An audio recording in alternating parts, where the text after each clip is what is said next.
Je suis très honorée que vous me fassiez don de votre présence ce soir. Cette conférence durera approximativement 2 heures. Je vous présenterai quelques témoins du travail que je propose. Donc je vais nommer. Donc il y a Sidonie, Carole, Alban, Sandrine, il y a Olivier, Noël, Jérôme et Catherine.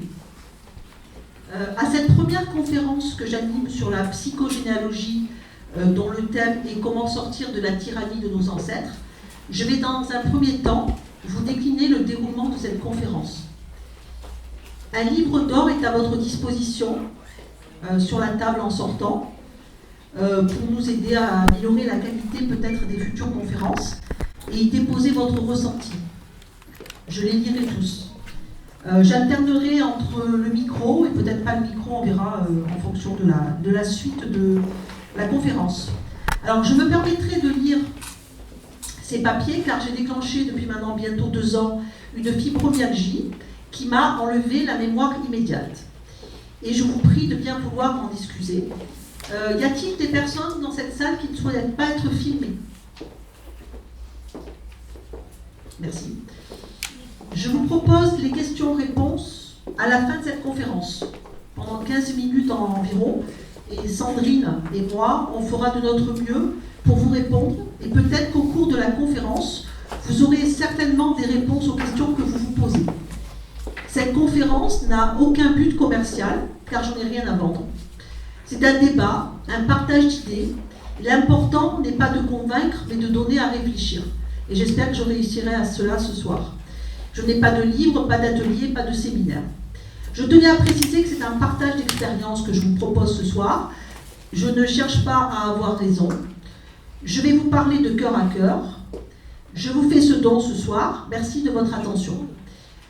Le moment est venu pour moi d'exprimer qui je suis. Je m'appelle Nathalie Bérébi, j'ai 54 ans. Je suis célibataire. J'ai une fille de 32 ans. Et je viens d'avoir la joie d'être grand-mère d'un petit-fils Noam qui a 1 mois. Je ne suis pas conférencière et je m'excuse d'avance si je fais quelques erreurs ce soir. J'ai décidé de faire un saut dans le vide et de passer de timide maladive que j'étais enfant à être devant vous ce soir, de me dépasser, de sortir de l'ombre après 18 ans d'observation clinique et d'une pratique qui s'appuie sur l'épigénétique, dont je vous parlerai plus tard grâce à un outil qui s'appelle la kinésiologie, méthode visant à décrypter les alertes qui préparent notre avenir afin de modifier nos comportements, libérer les émotions négatives et réactiver nos ressources. Je ne suis pas ici pour vous convaincre et si vous retenez 1/100 de ce que je vous dis ce soir, j'en serai très heureuse. Je suis kinésiologue depuis 2001, ainsi que ma consoeur Sandrine, qui est à mes côtés, Sandrine Didier, fraîchement sortie d'une école de kinésiologie à Grenoble depuis quelques mois et qui vient d'ouvrir son cabinet sur Gap. Je me suis spécialisée dans la libération des mémoires cellulaires. C'est un sujet qui me tient vraiment à cœur. Tout d'abord, permettez-moi de vous expliquer comment je suis venue à ce métier, si passionnant mais si phagocytant également. Enfant, je me sentais déjà différente des autres, vulnérable, avec une personnalité hypersensible. Mais je n'avais aucun filtre. Plus tard, adolescente, j'étais une forme de messager, vers 15-16 ans, qui livrait un message à des personnes qu'une voix me désignait, sans vraiment en comprendre le sens, puis ça s'arrêtait. Les gens qui recevaient ce message étaient interloqués, mais je n'avais aucune explication à donner à l'époque. Plus tard, je me suis mise à faire des cartes de la divination, à voir des auras, donc qui sont des enveloppes qui entourent les gens. Bref, je ne comprenais toujours pas. J'étais une forme de sœur Teresa. Je donnais sans compter, jusqu'à en tomber malade. J'ai su bien plus tard que le chemin que j'avais emprunté pour aider mon prochain m'a conduit à me rencontrer moi-même. Et c'est vraiment chouette, mais quel travail incommensurable. 18 ans plus tard, je vais vous faire une confidence.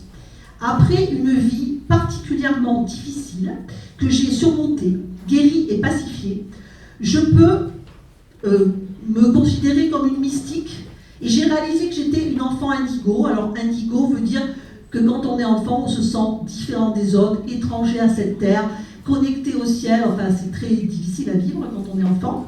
J'ai passé 40 ans de ma vie caractère intérieur de mon être. J'ai fait de mon être un propre chef-d'œuvre. J'ai expérimenté toutes sortes de techniques, de thérapie, de thérapeute. J'ai créé ma propre méthode de guérison. Chacun de nous est un chef-d'œuvre, car la source de vie ne donne naissance qu'à des êtres parfaits. Je joue ma propre partition devant vous ce soir, et je suis émue et très honorée de voir autant de monde. Vous êtes là car ce soir vous voulez comprendre et peut-être sortir d'une forme d'inconscience. Il y a deux formes d'êtres humains, il y a les endormis, il y a les éveillés. C'est pas Socrate, le célèbre philosophe, qui a dit « Connais-toi toi-même et tu connaîtras l'univers et les dieux ». Je reviendrai sur l'inconscient tout à l'heure. Il y a des gens qui vont se retrouver en moi, il y a des gens qui vont vouloir nous rencontrer, Sandrine et moi, pour qu'on les accompagne ou qu'on les aide, mais vous nous aidez aussi. Je n'ai pas la science infuse, et dans cette salle, il y aura certainement des gens qui en sauront plus que moi. Je ne cherche pas à avoir raison ni à vous convaincre, je ne cherche pas à vous imposer une méthode ou une technique supplémentaire, je cherche à vous faire partager mes observations, mes réflexions, les solutions que j'ai trouvées au travers de la psychogénéalogie et de l'outil de kinésiologie.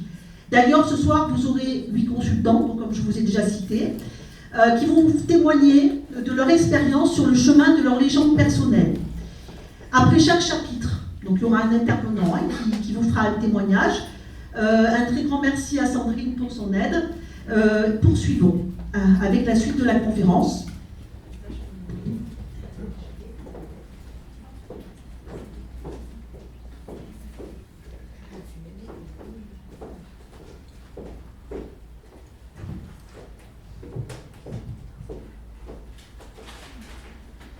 Alors, même s'il y a des gens qui n'arrivent pas à lire le plan de loin, c'est juste que j'ai quand même fait un plan en 12 étapes. Donc la présentation et les quelques consignes que je vous ai faites. Ensuite, je vais vous faire une introduction, suivie d'un témoignage. Et puis après, ça va se décliner. Il y aura l'inconscient, le conscient, plus un témoignage. Il y aura qu'est-ce que c'est qu'une loyauté familiale invisible, plus un témoignage. Qu'est-ce qu'une mémoire, pareil, un témoignage après. Qu'est-ce qu'un traumatisme transgénérationnel, suivi d'un témoignage. Le cerveau triunique qui sera présenté par Sandrine, suivi d'un témoignage. Les outils de libération, la kinésiologie présentée par Sandrine aussi. Je vous apporterai quelques notions d'épigénétique, plus un témoignage pour arriver à la psychogénéalogie, c'est ce que j'enseigne, et la conclusion et les questions-réponses. Est-ce que ça vous convient? Oui? D'accord.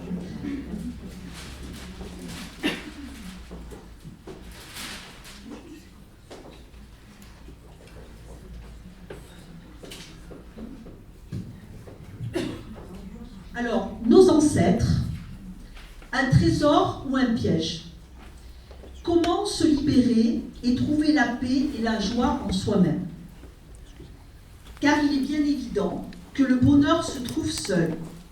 C'est un trésor caché au fond de notre cœur et on le partage ensuite à deux ou avec plusieurs personnes. Sommes-nous tous condamnés à porter les blessures de nos aïeux? Les blessures, c'est-à-dire ce qu'ils ont subi. Alors je donne des exemples, ça peut être des viols, des abus sexuels, des abus psychologiques, physiques, des meurtres, des infanticides, des deuils non faits. Le père de l'enfant n'est pas le père biologique, des naissances sous X, des femmes mortes en couche, des gens morts à la guerre mal enterrés. Toutes ces blessures non exprimées, non résolues, non guéries, s'imprimeront dans nos cellules, sous forme de marqueurs cellulaires. Et c'est tout ça l'objet de mon travail. Tout ce qui ne s'exprime pas s'imprime, d'accord, et programme les cellules. Et crée une forme de pilote automatique. Et on vit dans le passé, les émotions, la vie de nos ancêtres. Et dans la bulle, il est écrit « Vous paierez la faute de vos pères jusqu'à 7 générations pour les hommes et 6 générations pour les femmes. » Pourquoi? C'est une loi en psychogénéalogie. On respire une eau qui est viciée et on pense que c'est notre réalité. Qui ici n'a jamais eu le sentiment d'une répétition dans sa vie? On répète des choses, des histoires qui ne font pas plaisir et on recommence.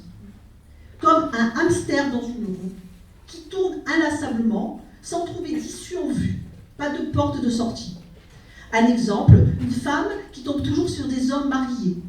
On se marie au premier homme, il part. Le deuxième, il meurt. Le troisième également, et ainsi de suite. C'est des choses qui vous parlent, tout ça? Un peu comme une forme de malédiction, tant qu'on ne remonte pas au nœud à l'origine, donc au ferment, et qu'on se libère. Voici ce que je vais tenter de vous expliquer ce soir très humblement. Merci de votre écoute et de votre attention. Alors, donc, on va parler maintenant de l'inconscient et du conscient. Alors, vous avez vu cet iceberg? En fait, l'iceberg, qui a déjà vu le film Titanic? Voilà. Quand le bateau arrive avec l'iceberg, en fait, ce qu'on voit, d'accord, c'est le 4%. Nous avons 4% de conscient. Nous ne sommes conscients que de 4%. Et nous avons, regardez, 96% d'inconscient. D'accord? Donc ça veut dire que c'est notre inconscient, c'est 96% que je vais développer ce soir, qui dirige nos vies. Celui qui veut échapper à son destin va rencontrer sa destinée. C'est Carl Gustav Jung qui l'a dit. Ce que l'on fuit nous poursuit, ce que l'on affronte s'estompe. Tout ce à quoi on fait face s'efface. Tout est difficile avant d'être simple. La vie est difficile jusqu'à ce qu'on prenne conscience de son inconscient, de ce que l'on rejoue, des schémas de reproduction, de l'origine de nos souffrances, du ferment. Et ce que vous connaissez, est-ce que vous connaissez la part du conscient et de l'inconscient? Donc 4% de conscient, je redis, 96% d'inconscient. Est-ce que vous le saviez? Je vous ai appris quelque chose ce soir. C'est parfait. Êtes-vous conscient que vous êtes inconscient? Ah, super. C'est la bonne, parce qu'il y a plein de gens qui ne savent pas, hein, c'est la bonne question à se poser, et cet inconscient, vu que nous n'en sommes pas conscients, se répète à l'infini comme un pilote automatique. Voilà, c'est ce que je vous ai déjà dit. Donc c'est ce qu'on appelle les profondeurs de notre inconscient. J'ai choisi ce soir de vous en parler. L'inconscient, en fait, c'est une face cachée de notre esprit. En fait, il a enregistré tous les événements de notre existence. L'inconscient n'a pas d'âge, il remonte à des millénaires, et bien avant que les humains existent sur Terre. 96% de ce que nous portons en nous et qui dirige nos vies inconsciemment. Témoin de notre passé, il façonne notre avenir, il est mémoire de tout, du corps autant que du cerveau. L'inconscient, en fait, est semblable à une lettre, incompréhensible, cryptée, qui pourtant programme l'avenir. Alors, il contient les conflits de la petite enfance, qui demeurent bien vivants, donc actifs dans le psychisme de l'adulte. L'inconscient communique en langage codé. Alors, je vais vous donner des exemples, par exemple, des actes manqués. Ça vous parle, des actes manqués, par exemple? Des lapsus, des symptômes, des angoisses, par exemple. Les gens qui ont des angoisses, c'est très souvent des mémoires erronées de leur inconscient, d'accord, qui veut leur dire quelque chose. Des répétitions de conduite d'échec. Et les rêves aussi. Tant qu'on ne prend pas conscience du caractère répétitif, maladif de nos échecs, ils se rappellent à nous sans pitié. Ils insistent jusqu'à ce qu'on réalise qu'ils sont autant de messages à déchiffrer. Les symptômes physiques, par exemple des maux de ventre, des migraines ou psychiques. Échec, inhibition. Commémorant des blessures secrètes, des traumatismes, repérer les mécanismes d'auto-sabotage. Ils nous disent qu'à un moment de notre vie, un événement parfois anodin mais déclencheur a creusé une faille en nous. Ils sont des parties du temps figées, cristallisées, qui exigent d'être reconnues. Il faut donc évacuer la valeur émotionnelle de l'événement traumatisant, ce qui est différent d'en parler, afin de libérer le stress qu'il contient et qui nous rend répétitifs. Celui ou celle qui apprend à dialoguer avec son inconscient sera en mesure de prendre véritablement sa place et de se réaliser pleinement. Le but ultime de la vie, c'est la joie, et le fondement de la vie, c'est la liberté. Voilà. Donc, je continue. Alors, qu'est-ce que vous avez retenu de ce chapitre?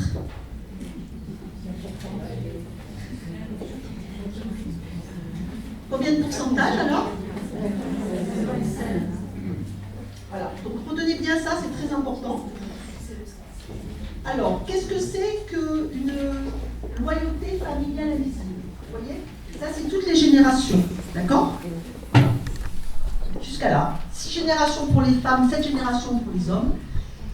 Donc, qu'est-ce qu'une loyauté familiale invisible? Un individu n'est jamais séparé de sa famille, même s'il décide de mettre de la distance kilométrique. Moi, j'ai beaucoup de patients qui viennent me voir et me disent, voilà, je parle peu mes parents, j'habite à 10 000 km, ça change rien.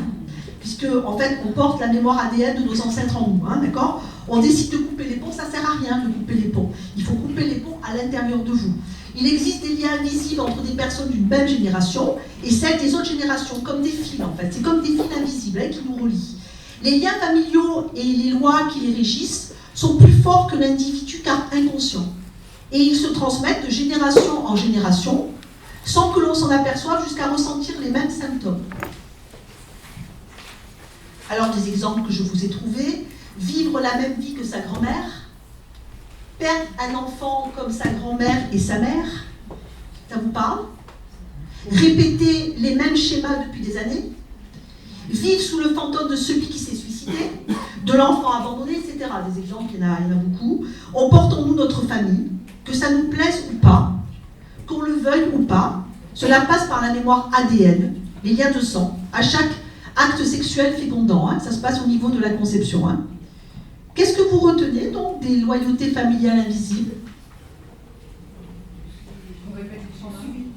Oui. Et c'est des fils invisibles hein, qui relient chaque génération entre elles.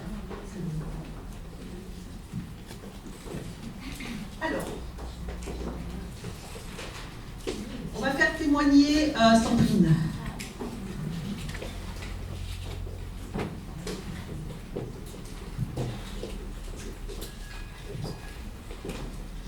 Alors bonsoir à tous, je m'appelle Sandrine Didier, j'ai 29 ans et je suis kinésiologue.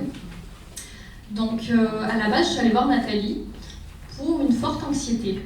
Alors pour situer un petit peu, dans la petite enfance j'ai eu un trouble anxieux qui s'appelle le mutisme sélectif, qui touche un enfant sur 150.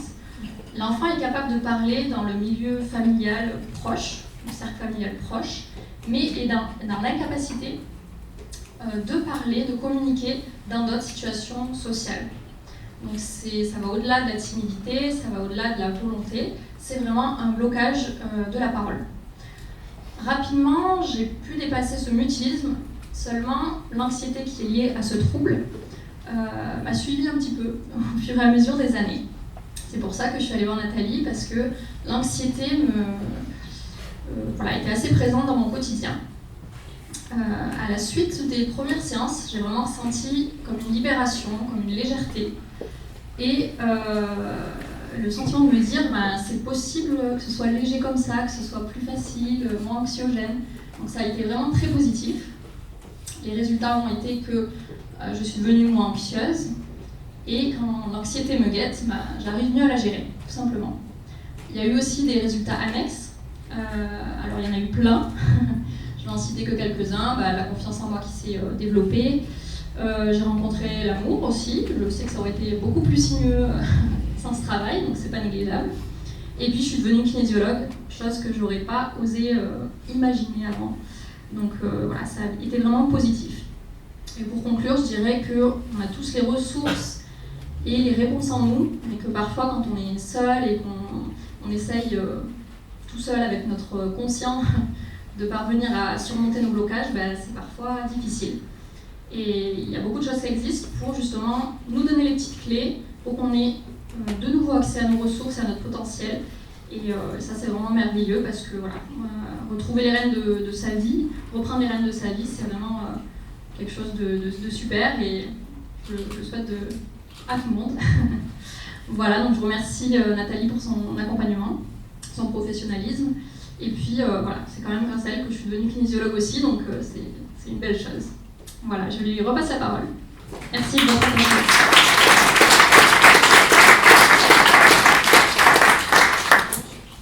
Donc je vais poursuivre avec qu'est-ce qu'une mémoire? Donc c'est une véritable banque de données qui enregistre nos expériences, conscientes et inconscientes, et celles de nos ancêtres. Donc, je vous ai préparé quelque chose. Alors, y a-t-il quelque chose qui vous pèse et qui vous pourrit la vie depuis des années?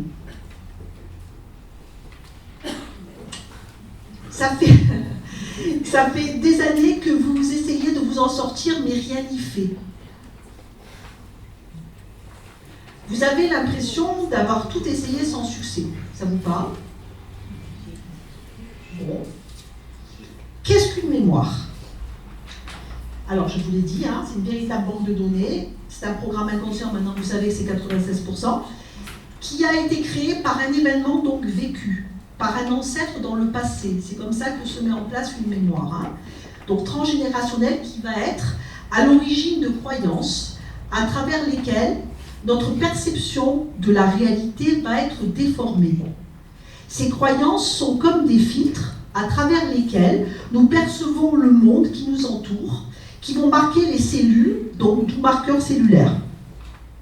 Ces mémoires vous ont été également transmises alors que vous étiez dans le ventre de votre mère, hein, parce que le fœtus perçoit par 5 la souffrance psychologique des parents, que je vous le dise. D'accord ? Ça s'appelle les empreintes prénatales. L'enfant prend de ses parents, hein, ça s'appelle 27 mois pour une vie, 9 mois avant, 9 mois pendant et 9 mois après vont cristalliser, si vous voulez, toutes les souffrances hein, qu'on leur transmet. Hein. Vous allez découvrir pourquoi 99,99% des gens portent ces mémoires pour réparer le poids des fautes de leurs ancêtres. Alors, ainsi, chaque fois que nous nous heurtons à un problème, il faut garder à l'esprit que c'est simplement une mémoire qui est en train d'intervenir et d'agir à l'intérieur de nous-mêmes et qu'il faut donc la libérer. Par des outils performants que j'utilise, que Sandrine utilise, que d'autres personnes utilisent, hein, parce qu'on n'est pas tout seul, hein, il y a plein de thérapeutes. Hein. L'intérêt est de nettoyer ces mémoires. L'origine de nos problèmes, c'est pas nous, mais nos mémoires erronées du passé. Gardez bien ça, d'accord ? En les nettoyant, nous changeons notre façon de penser et notre réalité se transforme et on attire des circonstances plus favorables à notre vie. C'est pour ça que j'ai demandé à certains patients de venir témoigner pour qu'ils vous montrent comment ils étaient avant et qu'est-ce qui s'est passé dans leur vie après. Hein, voilà. Donc je vous remercie et je vais demander à Catherine, si vous êtes d'accord, vous pouvez rester assis, vous pouvez venir debout. Vous préférez quoi, Catherine? Ok. Voilà. Catherine, je commence. Bonsoir à tous. Alors, je témoigne de mon expérience avec la kinésio et avec d'autres techniques aussi que j'ai pratiquées chez Nathalie. Donc, je souhaitais apporter mon témoignage ce soir pour vous expliquer que la découverte de ces techniques ont été vraiment très, très, très intéressantes pour moi. Parce que j'ai, comme Sandrine, comme l'expliquait Nathalie aussi, eu beaucoup de difficultés dans ma jeunesse pour m'exprimer, donc je n'arrivais absolument pas à parler en classe, partout. Enfin, dans la famille oui, mais pas du tout en public, donc c'était très difficile. Donc des blocages, je ne savais pas d'où ils venaient. Et avec le travail que j'ai fait, j'ai pu comprendre d'où venaient ces blocages, forcément de mémoire ancienne, de génération en génération.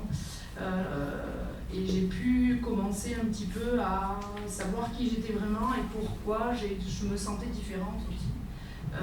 Ce qu'ont exprimé déjà Nathalie et Sandrine aussi, puisque je pense qu'on est aussi attiré par... mes voisins me disaient aussi, on est venu chez Nathalie, on ne sait pas pourquoi, on a eu une espèce de sensation que c'était le bon endroit où il fallait aller. Donc moi j'ai fait longtemps des thérapies parce que j'étais angoissée, j'avais pas confiance en moi, j'étais souvent en colère, je me sentais aussi en échec, j'avais envie de faire des études et j'y suis pas arrivée à cause de ma timidité, à cause de fardeau que je portais, que je me disais que je n'y arriverais jamais. Et c'est vrai que les thérapies précédentes auprès de psychologues, de psychiatres et des antidépresseurs ne m'ont jamais rien apporté. Donc depuis que j'ai connu Nathalie et que j'ai fait des séances chez elle et que j'ai expérimenté les méthodes, j'ai arrêté les antidépresseurs, donc plus de 20 ans d'antidépresseurs stoppés. Donc ça c'est vraiment un bien-être pour moi. J'arrive beaucoup mieux à profiter de tout ce qui m'entoure. Je suis plus apaisée. J'ai encore un long chemin à parcourir, mais ça va beaucoup mieux. Et puis j'ai repris mes études il y a 5 ans. Enfin, voilà. J'ai enfin fait des études et je suis bientôt psychologue du travail. Donc pour moi c'est voilà, comme Sandrine, un petit peu, une belle expérience et l'occasion d'avoir libéré tout ce qui me pesait et de vraiment avoir commencé à prendre confiance en moi. Alors je ne suis pas toute jeune, mais peu importe l'âge, je pense qu'on peut quand même essayer de vivre notre vie à fond parce que notre passage sur Terre il n'est pas très long. Donc si on n'en profite pas, c'est un petit peu dommage. Et ces techniques, vraiment, c'est très efficace. Je remercie et je confirme. Voilà, je pense que j'ai à peu près tout dit. Le reste serait un peu plus compliqué et vous assommerait. Mais je pense qu'on a tous à gagner à mieux nous connaître, à cheminer, à essayer de vivre les choses autrement et pour avoir une libération, quel que soit notre âge et quelle que soit notre expérience de vie, quels que soient nos parcours, on peut toujours changer et gagner en sérénité et apaisement et confiance aussi. Donc merci.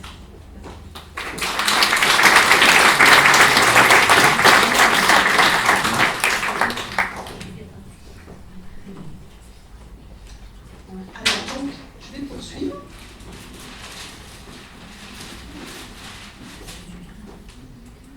Est-ce qu'il y en a qui savent ce que c'est qu'un traumatisme transgénérationnel? Bon, alors je vais peut-être essayer de vous apprendre quelque chose.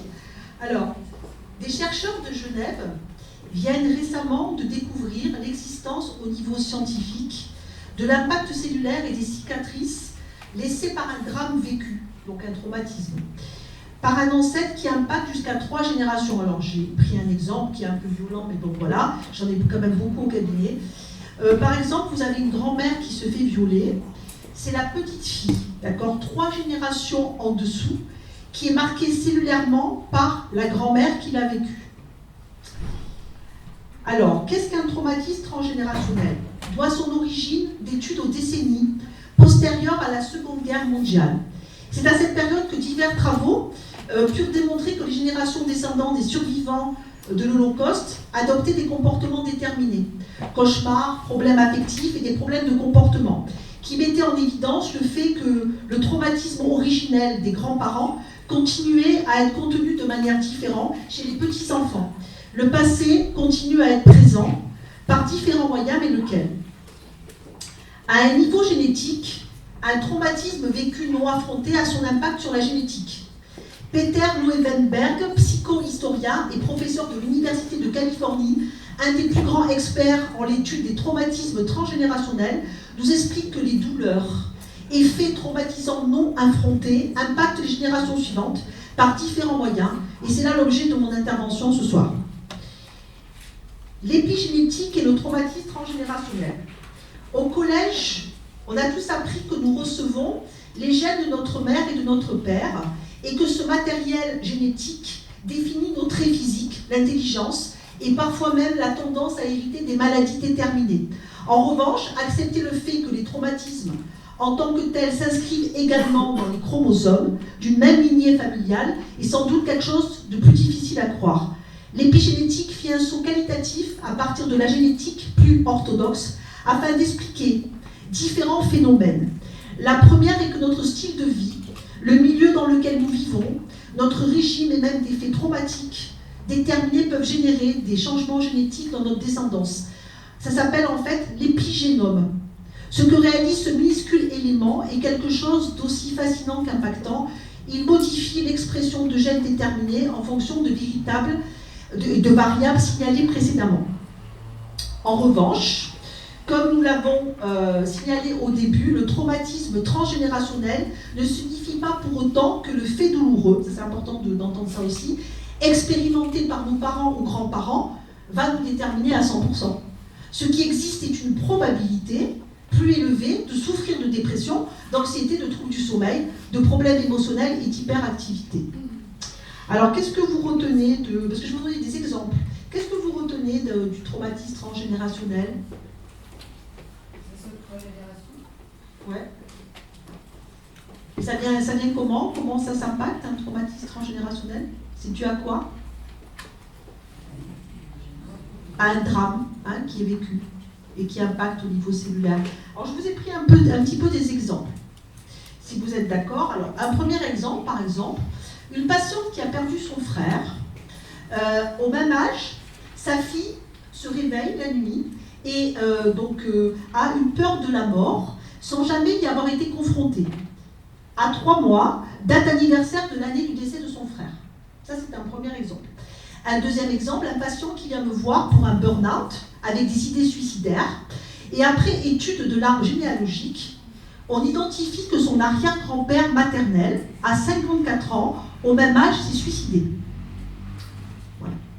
Ensuite, un autre exemple, c'est une patiente qui perd sa mère à l'âge où son propre frère a perdu sa mère. Ça, c'est des exemples que j'ai au cabinet. Un autre exemple, une patiente vient me voir, son mari vient de se faire incarcérer. Donc, cette jeune dame vit un choc violent traumatisant. Je constate, après l'étude de l'arbre généalogique, qu'à la moitié de son âge, son ex-copain violent se tue dans un accident de voiture, donc un traumatisme, violence. Elle a 4 ans, quand ses parents se séparent violemment et qu'elle ne voit plus son père. Sa fille a 4 ans, quand on lui enlève son père. Et voilà, et ça se répète à l'infini. Allez-y. Comment vous pouvez savoir quelque chose qui est passé alors qu'on ne l'a pas vécu? C'est là, vous parlez de votre arrière-grand-mère, non? C'est pas la vie. Ah, c'est pas la mienne, d'arrière-grand-mère. Oui, non, mais Oui. en général, on ne connaît pas la vie de nos ancêtres, donc comment savoir que c'est nos ancêtres? Alors, ce que je vous propose, c'est qu'on entende la fin de la conférence et après, vous me reposerez la question si vous n'avez pas la réponse. D'accord? Alors, nous souffrons des souffrances non traitées par nos ascendants. Cela s'appelle la transmission, on appelle ça de la patate chaude. Et qu'on tente de réparer inlassablement en répétant des scénarios de vie qui aboutissent inévitablement à l'échec. Parce qu'en fait, les morts sont invisibles, mais ils hantent nos arbres généalogiques. C'est ça vraiment qu'il faut vous retenir. D'accord? Et n'oubliez pas de me poser la question si vous n'avez pas eu la réponse. D'accord? Qu'est-ce que vous retenez de ce que je viens de vous dire alors? Par rapport au traumatisme transgénérationnel, par rapport aux exemples, qu'est-ce que vous retenez en fait? Pardon? Oui, c'est ça. Ouais. Parce qu'en fait, quand quelqu'un vient me voir, moi je regarde, avant de faire la kinésiologie, l'arbre généalogique, et je regarde les dates et les ressemblances entre ce qui se passe, si vous voulez, par rapport aux ascendants. Et c'est par les dates, par les pages. Vous verrez un petit peu quand je ferai l'intervention sur la psychogénéalogie, vous comprendrez un petit peu mieux comment on repère. Donc maintenant, je vais demander à Sidonie. Alors, Sidonie, c'est ma plus petite patiente. Sa maman à côté me l'a amenée quand elle avait 3 mois. Et elle a eu la gentillesse ce soir de témoigner. Est-ce que tu veux le micro ou pas? Alors, on t'écoute. Bonjour, je m'appelle Sidonie Martel, j'ai 14 ans. Donc, je suis fière d'être là devant vous pour témoigner de ce que j'ai vécu. Donc, la première fois que ma mère m'a amenée chez Nathalie, j'avais 3 mois, en janvier 2005, parce que je pleurais souvent à cause d'une peur de l'abandon. Donc, j'étais la plus petite patiente qu'elle ait eue. Nathalie, elle m'a énormément aidée dans ma vie parce que je suis partie d'une petite fille timide et réservée. Et aujourd'hui, je suis une jeune fille qui est fière et je suis mieux en moi. Quand je vais chez Nathalie, à la fin de la séance, je sais que je me sentirai toujours mieux et apaisée, que c'est un soulagement de ce qu'elle nous dit et ce qu'on peut ressentir après. J'y suis allée de nombreuses fois suite au divorce de mes parents qui m'a énormément touchée et j'ai très mal vécu. Comme à l'école, j'avais de très mauvaises notes, je disais que j'étais nulle, que j'y arriverais jamais. Et maintenant, pour moi, je me sens beaucoup mieux et je leur remercie énormément pour ça. Je fais de l'athlétisme. Avant chaque compétition, je me disais que je ne gagnerais jamais, que les autres étaient beaucoup plus forts que moi, alors même que je finissais première. Lors d'une séance de kinésio, Nathalie a trouvé que j'avais une mémoire d'échec transmise par ma grand-mère. J'ai fait un travail et aujourd'hui, j'ai envie de gagner, c'est qui me donne la motivation. Et je me répète que je suis une réussite et que je peux réussir dans la vie. Maintenant, ma famille et mes amis me disent que je souris beaucoup, que je rigole souvent. Et aujourd'hui, au fond de moi, je me sens beaucoup mieux. Je suis fière de moi et de ce que je fais. J'aime la vie et le plus important, je m'aime moi. Merci.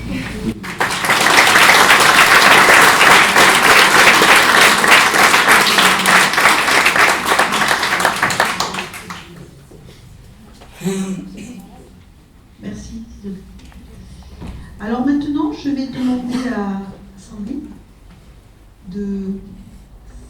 d'intervenir pour le cerveau.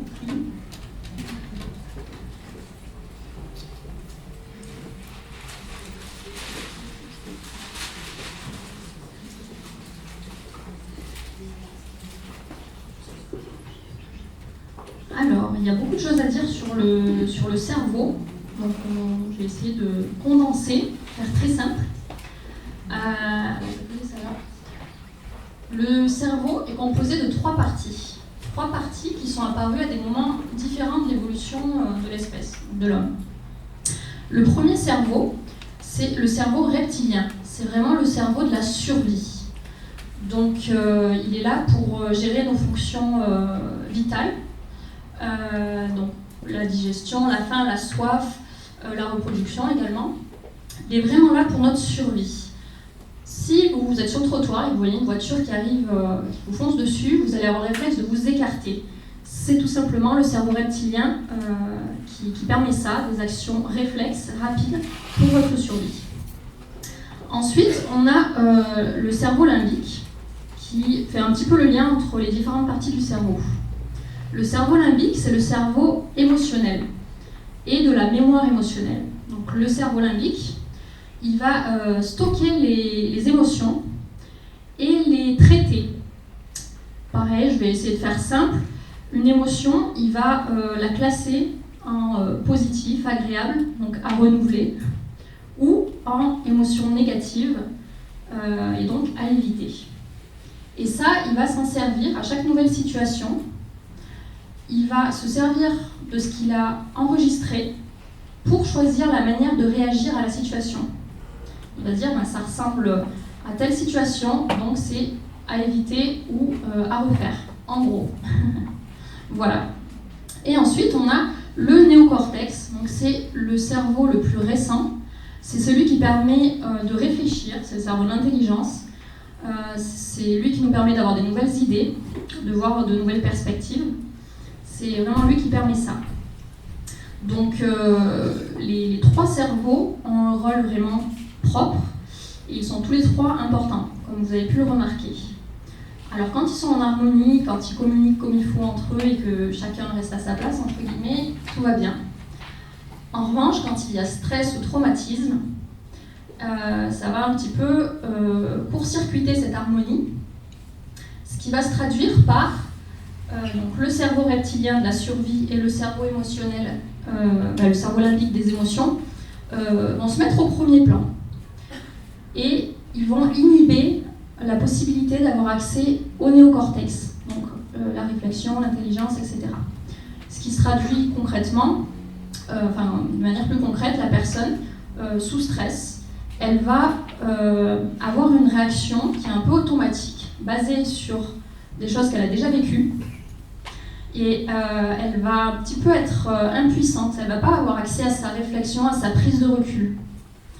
Et c'est ça qui va être problématique parce que une réaction basée sur quelque chose du passé, à la base, ça peut nous protéger parfois, mais ça peut être inadapté à la situation actuelle, nouvelle, et là, ça peut être très limitant et bloquant. Donc il existe plein de choses, plein de techniques qui permettent de retrouver cette harmonie entre les 3 cerveaux, et donc notamment en kinésiologie, où on va désamorcer un petit peu les vieux schémas de réaction qui sont basés sur le passé et qui sont plus adaptés aujourd'hui. Et on va de nouveau avoir accès au néocortex, donc à la prise de recul, à la possibilité d'entrevoir des nouvelles alternatives. Et voilà. Donc voilà, j'ai essayé de faire simple. Je vais repasser la parole à Nathalie. On va demander la parole. Merci.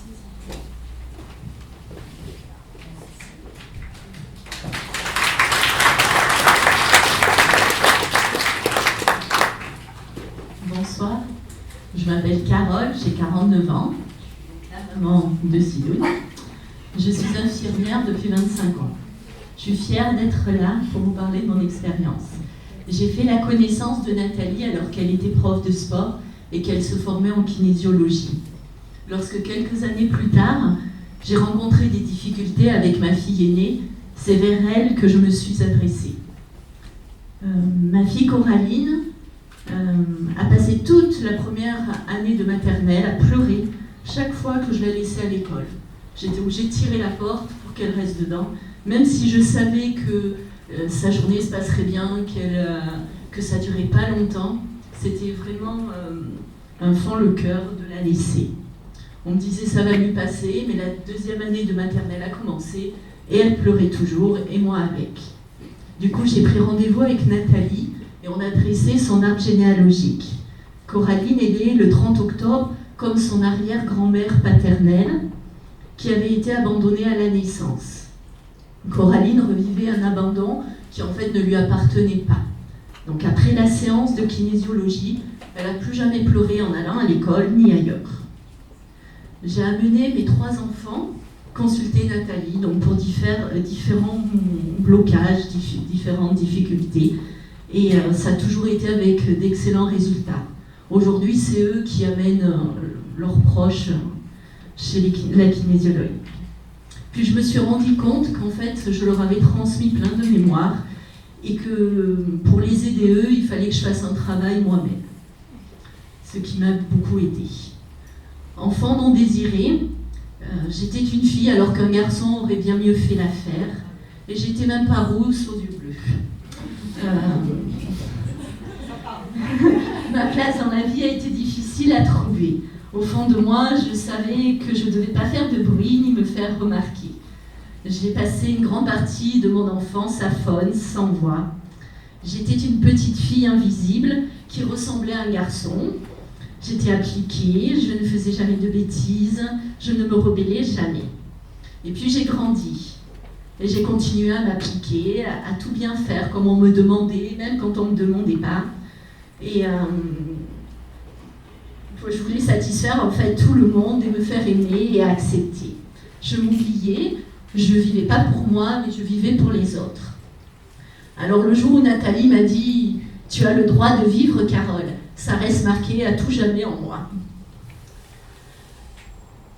J'ai consulté pour des besoins de sécurité, pour des sentiments d'infériorité, de sacrifice, de manque de confiance en moi.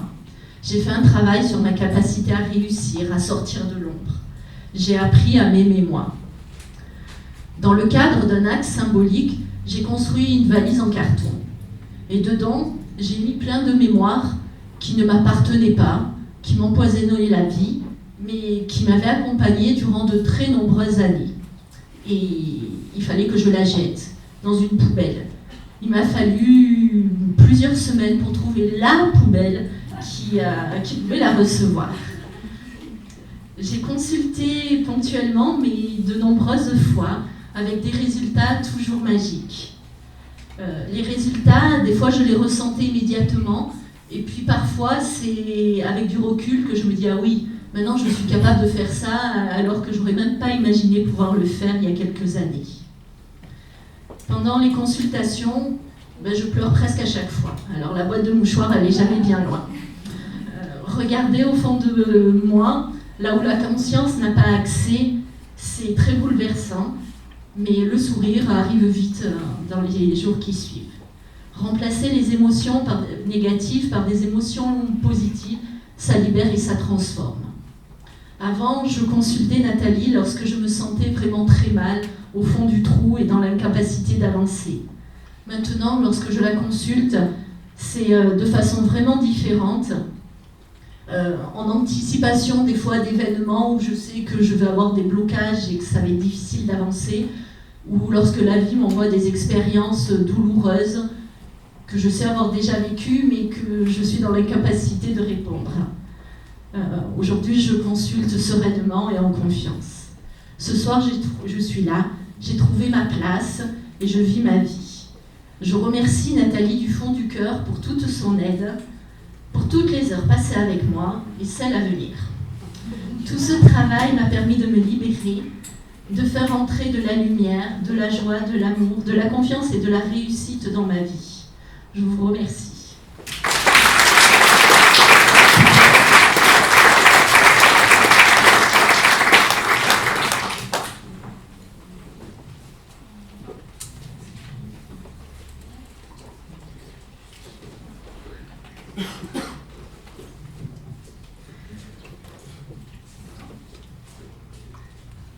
Alors maintenant, je vais vous parler des outils de libération, des outils de déprogrammation des mémoires cellulaires. Donc il en existe beaucoup. Je vais juste en citer quelques-unes et je vais un petit peu plus développer la kinésiologie. Donc la déprogrammation des mémoires cellulaires est possible par l'usage du corps avec la kinésiologie.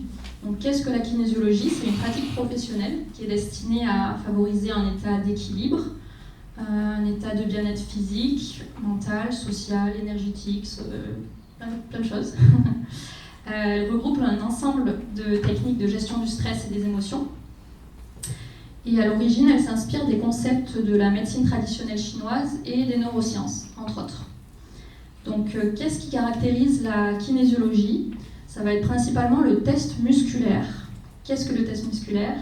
C'est tout simplement une pression qu'on exerce sur un muscle pour tester son tonus musculaire. Pas sa force, mais son tonus. Tout simplement parce qu'il y a un lien entre le stress, à prendre au sens large, et le tonus musculaire. C'est-à-dire que quand on exerce une pression et qu'il n'y a pas de stress, le tonus musculaire va être fort, ça va tenir. Et à l'inverse, quand il y a présence de stress, qu'on exerce la petite pression sur le muscle, ça va lâcher. En cas de stress, ça ne va pas tenir. Donc on peut faire une petite démonstration très rapide si quelqu'un veut bien venir très rapidement. Alors, bonjour. Je vais vous demander votre âge. J'ai 68. Alors, je vais vous demander de prendre le bras comme ça, voilà, et de bien maintenir. Moi, je vais exercer une petite pression. Alors déjà, je fais juste un test rapide. Oui, ça tient. Non, ça lâche. J'exerce la même pression. Vous allez dire j'ai, vous m'avez dit, voilà, vous allez dire j'ai 68 ans. Donc là, ça tient. Vous allez dire j'ai 86 ans. Ça lâche. Donc voilà, merci beaucoup. Tout ça pour montrer qu'effectivement il y a un lien entre le stress et le tonus musculaire. Et c'est comme ça que le kinésiologue va pouvoir entrer en discussion, enfin on va dire à établir un dialogue avec la mémoire du corps. C'est ça qui est intéressant parce que quand on fait un travail sur soi simplement on va dire avec notre conscience, des fois on n'a pas les clés, on ne sait pas d'où viennent nos blocages, on est un petit peu bloqué. Et là, avec la mémoire du corps, qui a tout enregistré depuis bien longtemps, là on a accès justement aux informations. Donc comment se passe une séance de kinésiologie? Tout simplement, le test musculaire va être tout le temps présent. Le kinésiologue travaille qu'avec le test musculaire. Ça va permettre de trouver le stress, de trouver son origine, sa nature, et également l'équilibration la plus adaptée à mettre en place pour libérer cette problématique ou ce stress. Parmi les équilibrations, il en existe énormément. Donc je peux en citer quelques-unes, mais il y en a vraiment énormément, ce qui est intéressant parce que ce sera vraiment adapté à la personne. Donc en exemple, on a les mouvements oculaires. Par des mouvements oculaires, on peut équilibrer et libérer certaines choses. On va avoir des mouvements spécifiques du corps aussi, des points d'acupressure, et voilà, ce n'est qu'un exemple, ce ne sont que des exemples. Voilà, les stress qui sont révélés peuvent appartenir à la vie de la personne, bien entendu, mais peuvent aussi appartenir aux ancêtres. Et c'est là le sujet de la conférence. Donc, pour conclure avec la kinésiologie, c'est vraiment une technique qui permet de diffuser le stress afin de redonner au consultant la possibilité de recontacter ses ressources, son potentiel et de retrouver la capacité à faire des choix. C'est vraiment ça l'important parce que quand on se sent bloqué, tout ça, on ne peut pas beaucoup avancer. et son champ d'application est large. On peut aller voir un kinésiologue pour le manque de confiance en soi, pour des douleurs inexpliquées, pour améliorer ses performances sportives par exemple, pour son développement personnel aussi. Enfin, c'est vraiment très large. Donc ensuite, voilà pour la kinésiologie. Maintenant, je vais citer quelques autres méthodes où ça va être un petit peu plus bref. Donc on a le psychodrame. C'est une thérapie qui consiste à théâtraliser son arbre généalogique, c'est-à-dire jouer l'arbre généalogique avec des personnages que notre inconscient choisit. On a également les actes psychologiques ou symboliques. Donc, Carole nous en a parlé tout à l'heure. En fait, pour l'inconscient et le cerveau, une chose vécue ou fortement imaginée, ça va être la même chose. C'est pour ça que ça rend vraiment les actes psychologiques et symboliques puissants et libérateurs. On peut donner un autre exemple avec un rituel de deuil, par exemple. On a également la psycho-énergétique, donc qui consiste à la mise en mouvement de l'énergie corporelle. Dans la psycho-énergétique, on peut trouver la méthode Access Bar. Donc c'est 32 points qui sont situés sur la tête que le praticien va contacter pour relâcher la charge électromagnétique de toutes les pensées, les idées, les croyances et les blocages qui sont limitants. Et pour finir, on a les constellations familiales. Donc c'est une thérapie familiale transgénérationnelle basée sur la mise au jour de l'inconscient familial par le biais de jeux de rôle et de psychodrames. Ça permet des prises de recul, des prises de conscience et de se libérer de certaines valises familiales. Voilà, je redonne la parole à Marie.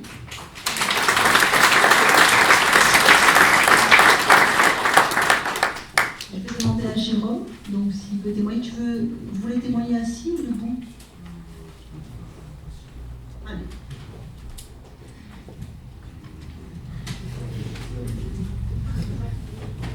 Merci.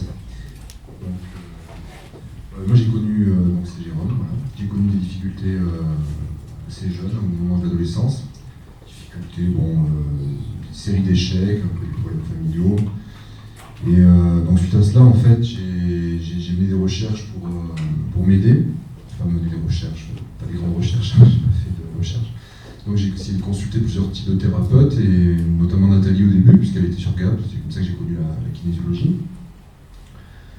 Ça fait donc plus de 15 ans que je connais Nathalie, mais je me suis investi plus régulièrement dans la thérapie depuis 1 an.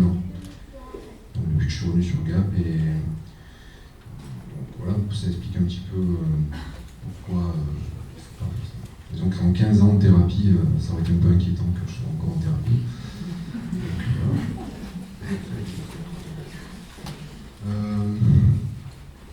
Donc, j'ai beaucoup apprécié, excusez-moi, j'ai reprendre le fil de ce que j'ai écrit pour préparer ma préparation. Voilà.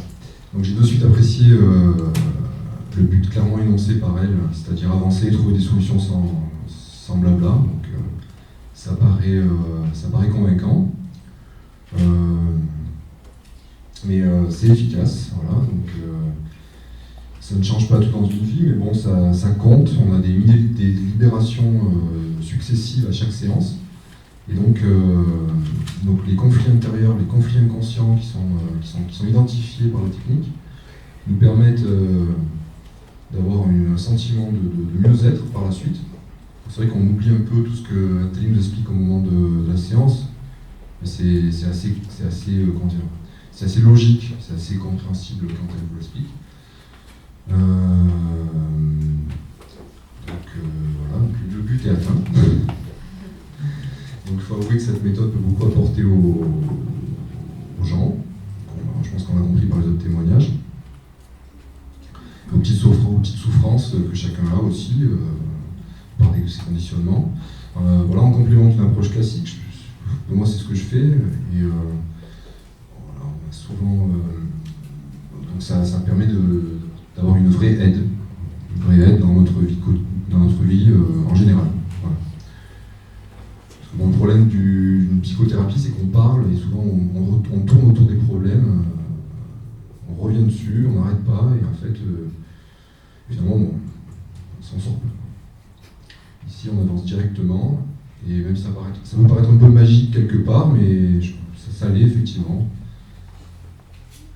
Voilà, donc je conseille vivement de venir voir Nathalie, même si ça paraît un peu publicitaire. Il y a différents outils complémentaires qu'elle propose, notamment, vous avez des petites fiches à la sortie. Et voilà.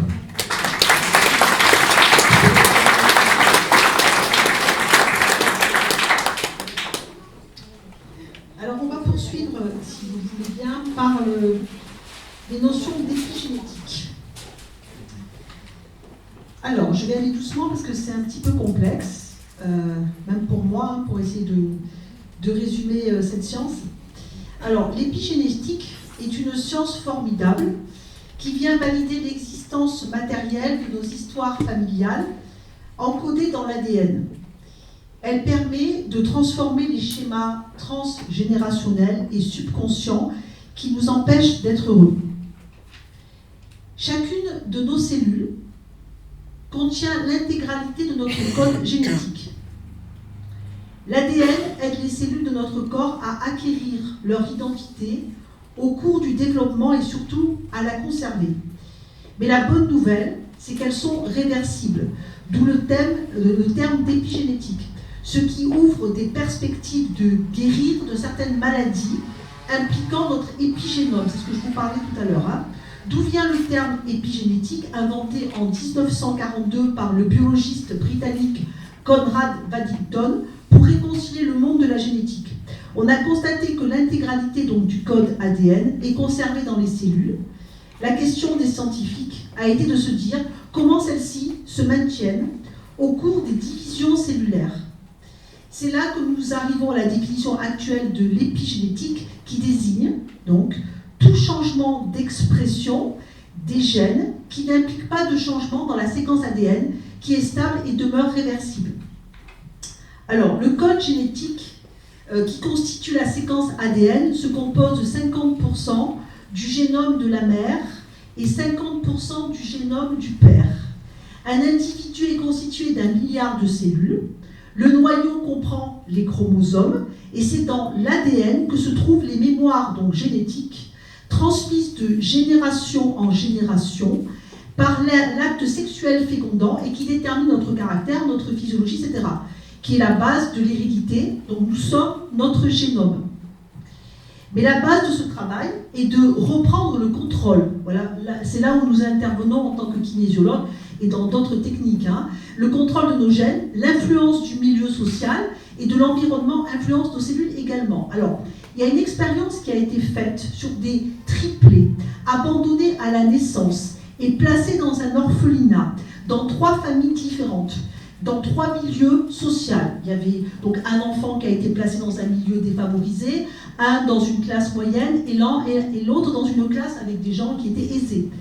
On a observé, selon cette étude, que cela a eu des conséquences sur la personnalité physique et mentale de chacun des 3 enfants, car chacun a développé son propre bagage épigénétique au cours des années qui ont suivi.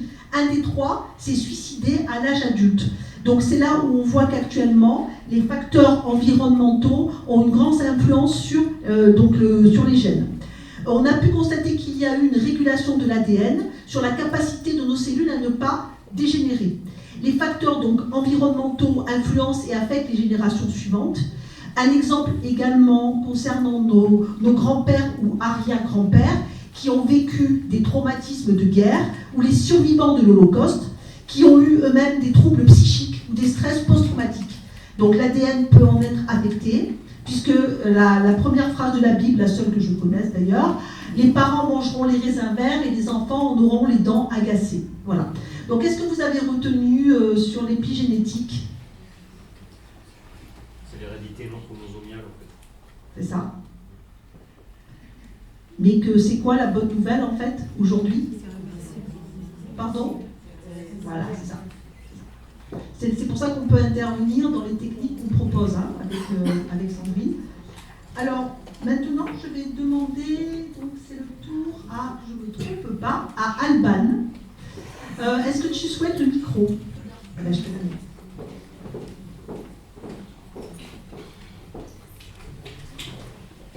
Donc, je m'appelle Alban, j'ai 18 ans et j'entre en première année aux Beaux-Arts de Nantes. J'ai consulté Nathalie la toute première fois parce que je faisais du surpoids, donc depuis mes 4 ans. Et d'après ma mère, il n'y avait strictement rien à faire, le chiffre de la balance augmentait, elle me restreignait de plus en plus et il n'y avait pas moyen, je ne pouvais rien faire. Et donc, on est allé voir Nathalie, elle et moi, dans l'espoir que ça change, sans pour autant me restreindre encore plus, parce qu'on se rendait bien compte que ça ne servait à rien. Et dès la première séance, miracle, mon poids s'est stabilisé pour la première fois de ma vie. J'ai même perdu 1 kilo. Waouh! Puis pour des raisons diverses et variées, j'ai repris du poids, 10 kilos très exactement. Et je me suis battue quand même, ça a été un vrai combat. Et j'ai tout perdu en l'espace de 2 ans, donc entre 2016 et 2018, j'ai perdu 25 kilos. Et j'ai compris plusieurs choses. La première, c'est que l'alimentation, c'est qu'une toute petite partie du poids et du volume du corps. Moi, j'ai compris que en fait, j'étais une adolescente comme les autres. J'avais 14, 15, 16 ans. J'avais des frustrations, j'avais des problèmes, j'avais du stress. Et c'était normal. Donc, c'était OK. Et donc, j'avais du stress et ça me donnait du poids. Et c'était comme ça. Et la nourriture, pour moi, c'était un peu comme une porte de secours pour tous ces problèmes, finalement. Et aujourd'hui, ça m'arrive toujours d'avoir des petits travers. Ce sont des choses qui arrivent. Mais j'apprends à plus culpabiliser par rapport à ça et à accepter cette part en moi qui est toujours présente, mais dont j'ai mieux conscience et qui s'est vraiment minimisée. Et j'ai compris autre chose aussi, c'est la raison pour laquelle Nathalie fait cette conférence, c'est que le poids n'est pas seulement quelque chose, un impact de notre environnement présent, c'est quelque chose qui est en nous, qui est inconscient et qui est génétique. Et j'ai compris donc que j'avais des antécédents familiaux en surpoids, à commencer par ma mère, qui, à l'âge à laquelle j'ai pris beaucoup de poids, a fait de l'anorexie, à 16 ans. À 16 ans, j'ai pris 10 kilos. À 16 ans, ma mère faisait 35 kilos, elle faisait de l'anorexie. Puis elle a fait de la boulimie par la suite. Et donc mon vrai prénom, c'est pas seulement Alban, c'est Alban Germaine Huguette. Germaine et Huguette, ce sont ma grand-mère paternelle et une de mes arrière-grand-mères. 2 personnes qui font du surpoids, ou qui ont fait du surpoids. Et je fais actuellement toutes les démarches administratives possibles pour enlever ces 2 prénoms. Et finalement, je me rends compte que ce surpoids, donc que ce soit chez moi ou que ce soit chez n'importe qui, c'est un message du corps. Il n'est pas là pour nous embêter, il est là pour dire « Mais oh, écoute-moi, j'ai quelque chose à te dire, tu te sens pas bien comme ça, tu t'en rends compte ? Écoute-moi s'il te plaît. » Et après, ça ira mieux. Donc ça fait 5 ans que je consulte Nathalie et ça fait 5 ans que j'apprends à écouter cette petite voix. Voilà, merci.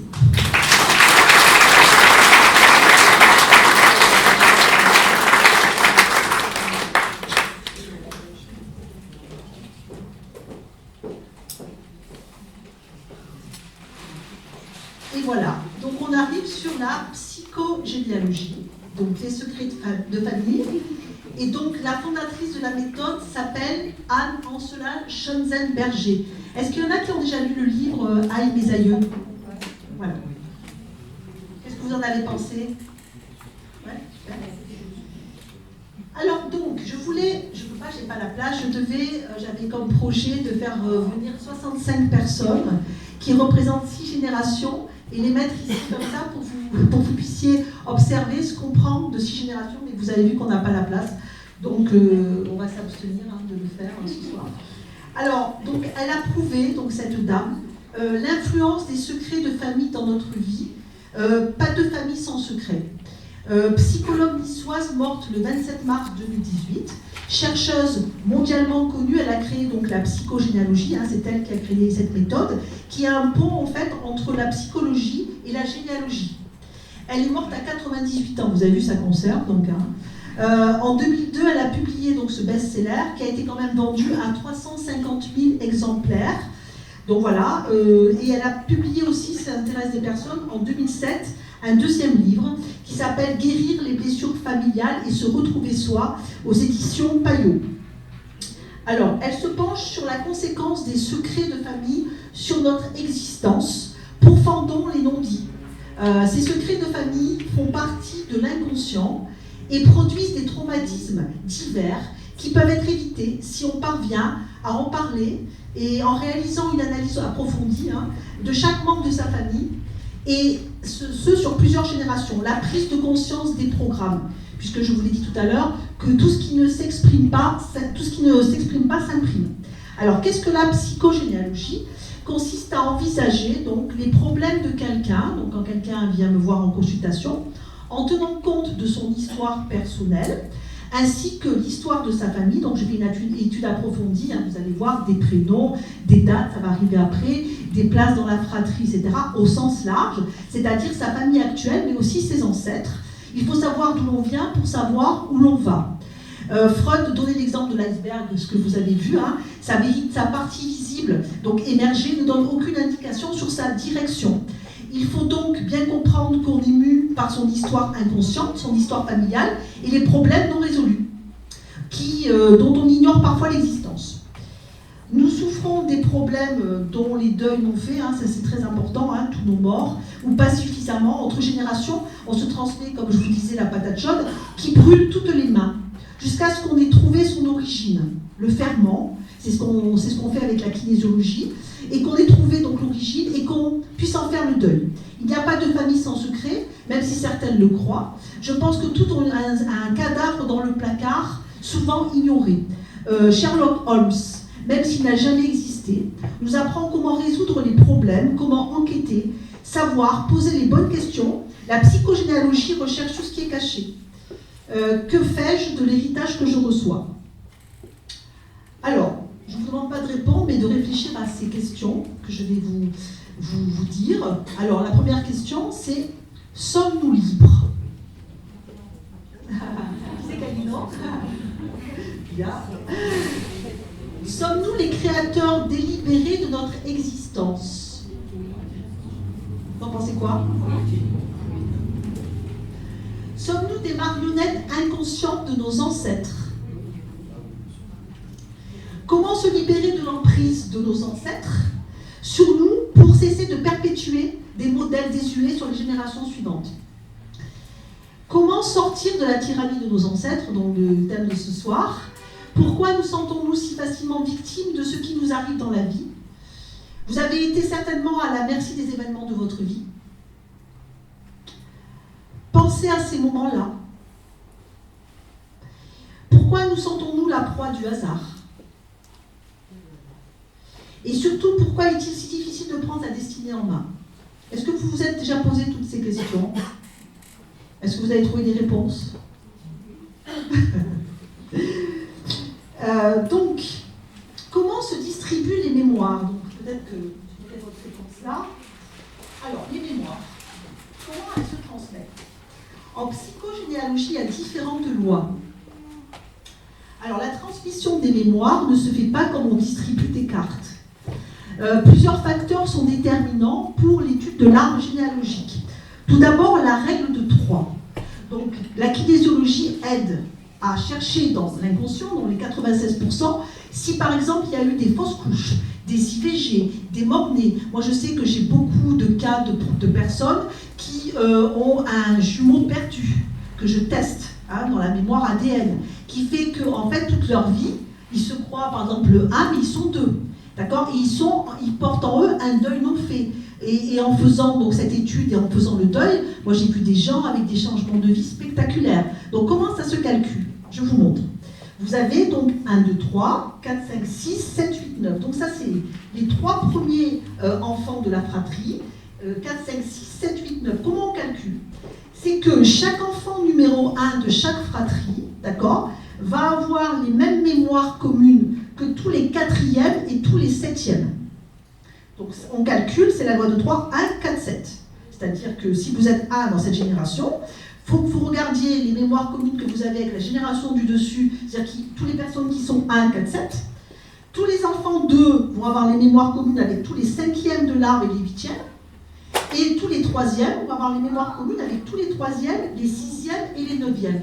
Est-ce que j'ai été claire dans l'explication? Voilà, c'est ça. Par contre, si vous ne savez pas s'il y a eu fausse couche, IVG, Mandel, et l'histoire, c'est que c'est faussé. Et grâce à l'outil de kinésiologie, comme d'autres outils, on n'est pas là pour prêcher dans notre paroisse, parce qu'on n'est pas là pour... voilà, si vous ne savez pas, eh bien, toute votre vie, il vous manque quelque chose. Et c'est important de se faire tester vraiment sa place. Puisqu'on a tout dans la mémoire ADN. Ah, d'accord? Et grâce à l'outil de kinésiologie, on va aller chercher. D'accord? Donc ça, c'est la première loi en psychogénéalogie. Ensuite, la deuxième loi, c'est les prénoms. Parce que le choix du prénom marque la profondeur de l'inconscient. Par le choix du prénom, on transmet une mémoire piégée. On appelle ça une mémoire piégée. Si par exemple, on a eu un enfant mort-né, et qu'on transmet le prénom, ça arrive très souvent au cabinet, hein, parce qu'en fait, on fait pas ça, on fait ça pour, comment dire, pour donner la mémoire, en souvenir, c'est quelque chose de positif pour les gens. Mais derrière ça, ça s'appellera l'enfant de remplacement. Je ne sais pas si c'est quelque chose que vous avez déjà vu, connu, oui, ça vous parle. Et l'enfant de remplacement, malheureusement, je dirais, il va vivre un temps sur deux. Il va vivre un temps pour lui, en tant que vivant, et il va vivre un temps pour le mort. Donc, attention au choix du prénom. Moi, quand j'ai des jeunes patientes qui viennent, je leur déconseille de donner le prénom d'un grand-père, d'une grand-mère, etc. Après, chacun fait... Mais des fois, l'inconscient passe quand même. Hein. Moi, j'ai eu des cas où je leur ai dit, et l'inconscient était quand même passé. Donc, est-ce qu'il y a, par exemple, dans cette salle, des gens qui s'appellent Christian, Christiane? Ben, tout compte. Deuxième prénom? Pareil, Christiane? Alors, je vous donne un décodage de Christian, Christiane. Donc, Christian, Christ. Donc, Christ, c'est disciple de Dieu, enfant du sacrifice. Quand on s'appelle Christiane, c'est qu'on est là pour réparer... Eh oui, désolée. Eh ouais, je suis désolée. Eh ouais, on est là pour réparer des mémoires de sacrifice. Ça vous parle? Eh ouais, il y a des solutions. C'est pour ça qu'on est là. Après, est-ce qu'il y a des personnes qui s'appellent Laurent, Laurence, Florent, Florence? Florence? Et ouais, ça programme aussi. Alors, dans Laurent, vous avez l'eau, d'accord? L'eau. Et vous avez Laurence. C'est, en fait, ça répare les mémoires d'eau et de feu. Donc, ça peut être donc, des incendies qu'il y a eu dans l'arbre généalogique. L'eau, c'est aussi en rapport avec des cadavres charriés par les fleuves comme Florence, dans des époques reculées. Voilà. Et ça peut être aussi un enfant mort sous un noyer dans la région de Grenoble. C'est comme ça qu'ils ont décodé ce prénom. Donc ça, c'est des prénoms très très chargés. D'accord? Il y a des gens qui me consultent beaucoup avec ces prénoms. Après, vous avez, est-ce qu'il y en a qui s'appelle Sandrine?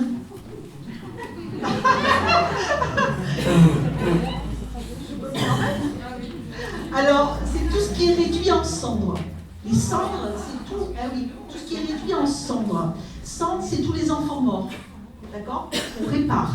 Donc, si on a des enfants morts en soi qu'on répare parce qu'ils sont mal enterrés et parce que des deuils sont non faits, ça veut dire qu'on a une vie bloquée. Et après, j'ai Marie aussi. Marie, qui est comme Myriam. Personne s'appelle Marie? Marie veut dire « je répare des draps plus haut dans l'arbre ». Donc c'est aussi des vies difficiles. Et donc j'ai pu constater au bout de 18 ans de pratique que ces prénoms venaient souvent à mon cabinet. Alors peut-être c'est qu'un hasard, mais voilà. Pardon? Ouais. Alors donc on a dit que le deuxième programmant c'était les prénoms. Ensuite, nom de famille. Puisque quand vous vous mariez, mesdames, faites attention avec qui vous vous mariez. Parce qu'en prenant le nom de famille de la personne, vous prenez son arbre généalogique. Donc renseignez-vous avant, ça vaut mieux. C'est pour rire. Bon, c'est pour ça que moi je me marie. C'est le plus fort programmant. Par le nom de famille, on transmet l'héritage familial en fait. Voyez un exemple que je vous ai pris. Si le père biologique n'est pas le géniteur et que la mère cache l'identité de ce dernier par la mémoire ADN, on sera en lien avec ce père biologique en fait, puisqu'on porte tout en nous, d'accord? Et c'est ça l'histoire, c'est qu'en fait, ce père, ce géniteur qu'on ne connaît pas, il va transmettre sa vie à l'enfant. Donc il va vivre des choses des fois pas possibles, parce que dans sa mémoire, c'est comme un pilote automatique qui va vivre en lui. Vous comprenez ça? C'est ça l'histoire. On n'a même pas besoin de connaître l'ancêtre. L'ancêtre vit en nous. Et va nous faire parfois répéter une vie qui ne nous convient pas. Et par la kinésiologie, on va pouvoir déprogrammer ça. Voilà, donc ça, donc famille. Et après, on a les dates anniversaires. Ça vous parle, ça? À des dates répétitives, on va revivre des événements. Dans chaque famille, les traumatismes vécus par nos ascendants laissent des traces. Mort prématurée, suicide, abandon, c'est un petit peu les exemples que je vous donnais.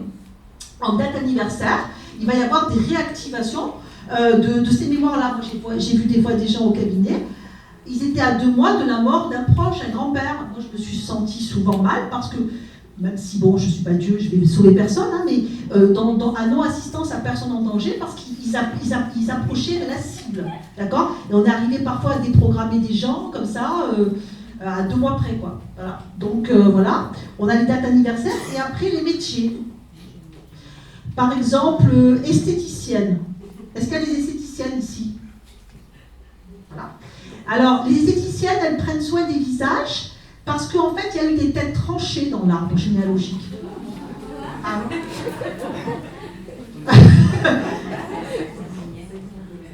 Alors après, on a pompiers, recherche leur père, mémoire d'incendie.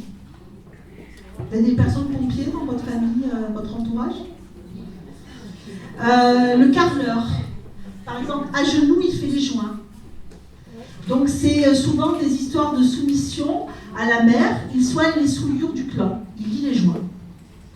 Et après, vous avez avocat. Est-ce qu'il y a des avocats ici?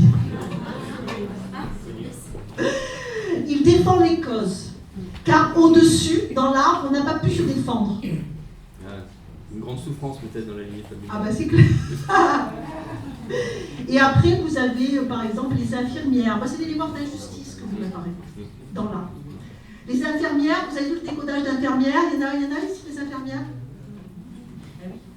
Infirmières, vous avez vu, c'est infirme hier. Donc les infirmières étaient à côté des prisonniers. Donc les infirmières réparent des décès d'enfants en bas âge. Voilà. Alors, est-ce que vous avez donc vu qu'est-ce qui programme au niveau de l'arbre? On refait une récapitulation. Donc on a donc la loi des 3 par rapport à la place dans la fratrie. Après on a les prénoms, on a les noms de famille, les dates anniversaires et les métiers.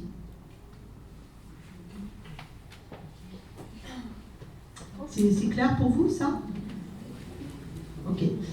Voilà, je crois que j'oublie rien. Attendez, je regarde si je n'ai rien oublié. Oui, il y a aussi, oui, je voulais vous parler quand même de quelque chose pour finir. C'est par exemple l'alcoolisme. Il y a quand même beaucoup de gens dans les familles qui sont alcooliques. C'est plusieurs choses. C'est les conflits au liquide. Le liquide, c'est les conflits liquides, l'argent. L'argent est enregistré par le cerveau, d'accord, payé en liquide.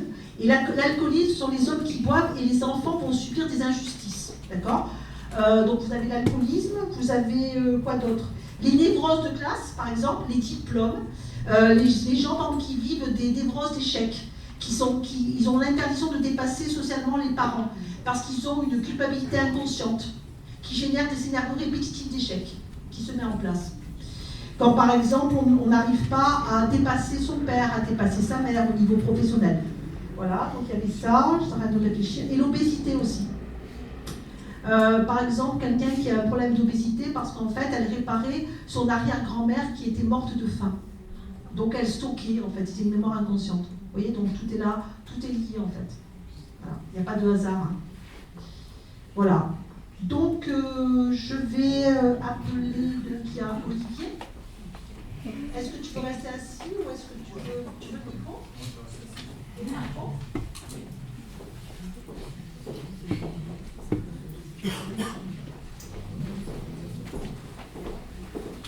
Bon, alors, vous allez bien? Donc moi c'est Olivier, j'ai 38 ans.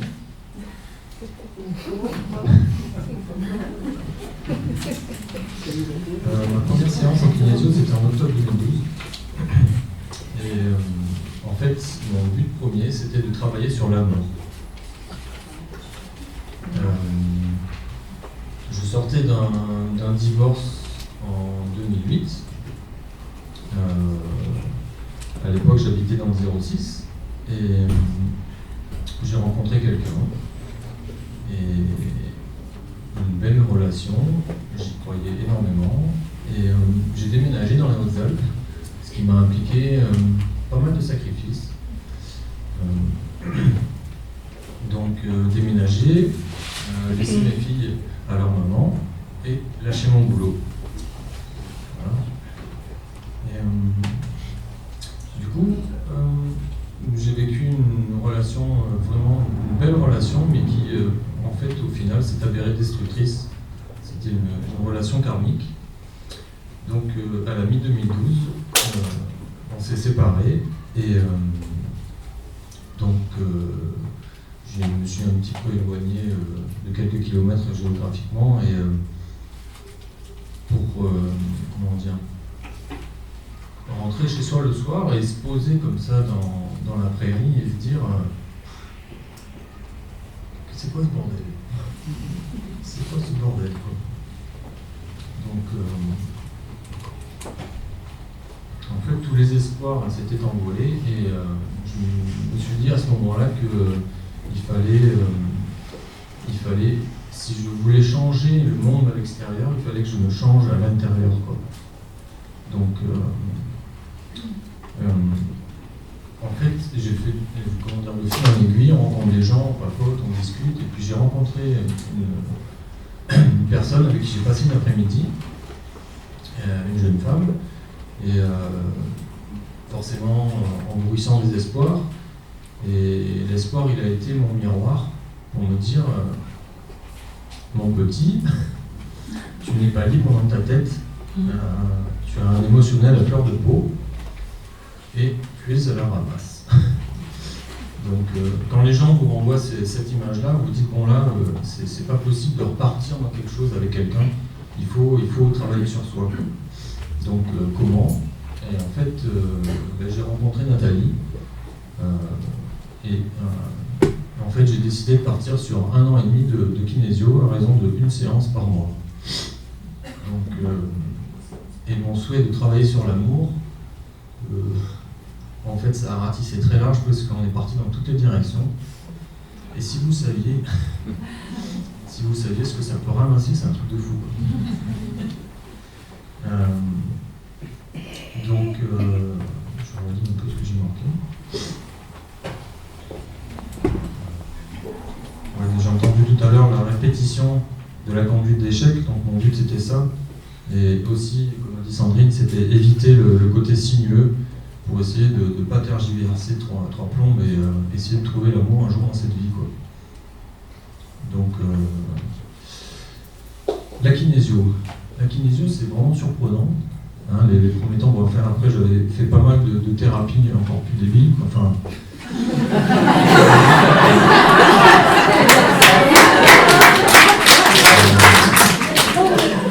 quand je dis débile, c'est d'un œil extérieur, et quand vous faites le test forfait, vous vous dites qu'est-ce qu'elle fait là? En fait, j'avais fait des soins esséniens, des choses vraiment complètement incroyables, et j'étais pas vraiment surpris de ça quoi. Mais en fait, donc les séances commencent par une conversation en fait qui permet de cibler un peu ce vers quoi on veut travailler, un peu de décanter. Et voilà, c'est assez surprenant. Il faudrait que vous y allez quand même. Jérôme, prenez des cartes. Ouais, parce que ça marche. Donc en fait, c'est explorer les méandres des ancêtres, entre autres, quoi. Et qu'est-ce que ça peut sortir? C'est assez incroyable. Et après chaque séance, je rentrais chez moi et je me disais mais c'est incroyable quoi, comment dire, ce qu'on peut ratisser et ce que ça peut faire sortir, c'est des choses vraiment et quand après vous vous réfléchissez, vous interrogez les parents, vous dites tiens, au fait, comment elle était la grand-mère, comment elle était, tu t'en souviens pas, les trucs. Et... Voilà. Alors on essaie de faire des recoupements et des fois c'est vraiment surprenant. Et quand on a les données, on va dire, quand on a les actes, quand on peut les avoir par les parents, etc., et dire oui, tiens, la grand-mère elle était comme si elle avait du sein, vous faites le parallèle et vous dites ouais, bon, mon corps a bien emmagasiné les mémoires et ben, il ne se trompe pas, quoi. Donc, ouais. Donc, une séance par mois. Et en fait, pour modifier les bagages de mémoire, pour modifier les mémoires, et moi, je trouve intéressant dans la kinésio, c'est justement qu'elle travaille sur l'inconscient. Et pas sur le conscient, et elle travaille sur les 96%. Voilà, quoi. Là, on va toucher des choses c'est des fois des trucs, quand vous vivez, vous avez une relation, vous êtes avec quelqu'un, et Nathalie m'avait prévenu, on fait une séance, elle me dit là, attention, ça va envoyer, quoi. Et en fait, au bout de quelques jours, les choses se mettent en vous, et votre vision de la relation change, et parfois, en fait, vous êtes obligé de vous séparer. En fait. C'est fou parce qu'en fait, vous évoluez et vous vous rendez compte que la personne, ça devient tellement clair que la personne avec qui vous êtes ne vous correspond pas. Voilà, donc en fait, vous vous sentez évoluer, et cette évolution, elle n'est pas uniquement, elle n'a pas été uniquement au niveau de l'amour, elle a été aussi au niveau du travail, au niveau de l'avancée dans les projets, dans tellement de choses, c'est assez phénoménal. Prenez des cartes.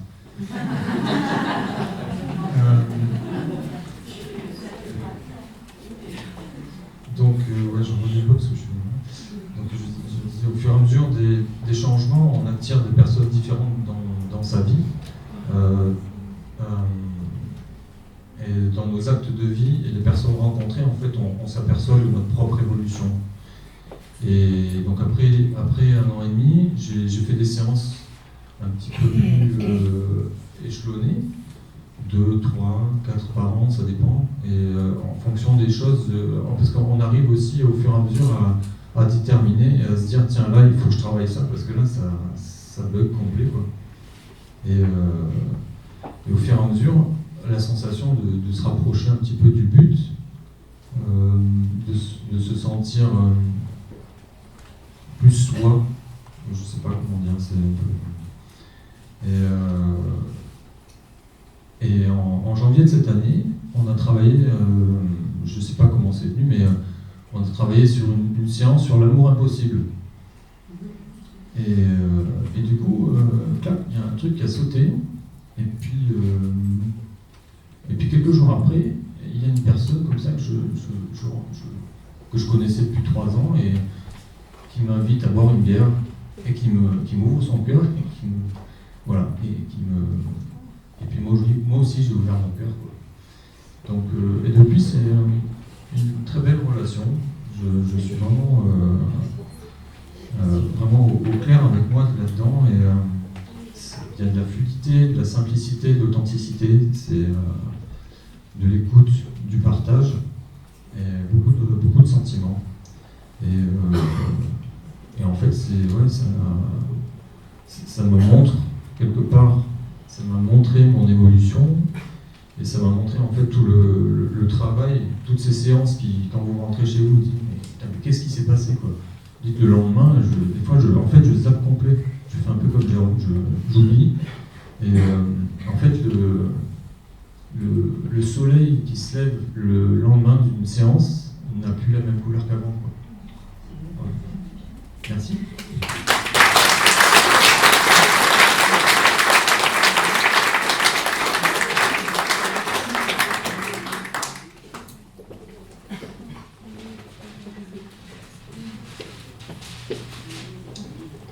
Alors on va arriver à la conclusion, que j'ai essayé de vous faire bref. Alors, le paradis ou l'enfer sont décidés à la naissance. Le message que je souhaite vous faire passer ce soir est le suivant. Mais nous pouvons changer cela, comme on a pu constater, puis avec tous les témoignages. Ce n'est pas une fatalité.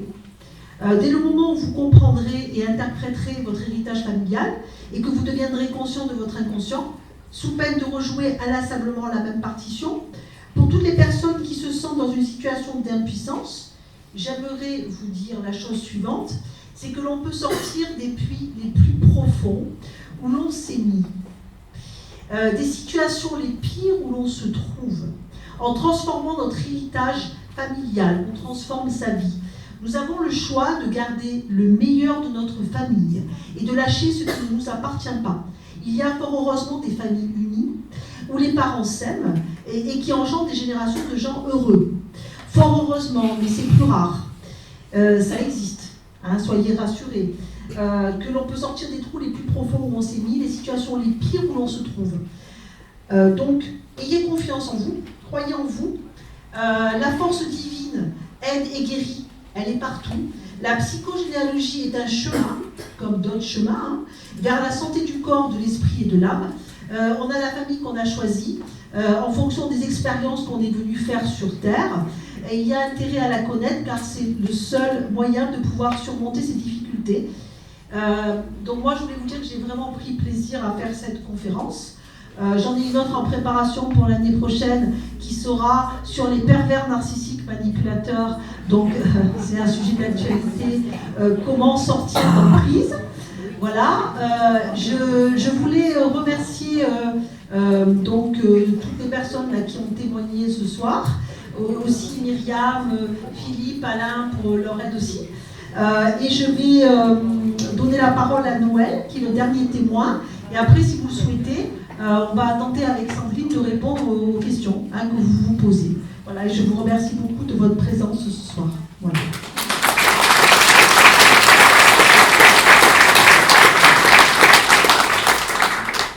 Bonsoir. Je m'appelle Noël. J'ai 20 ans.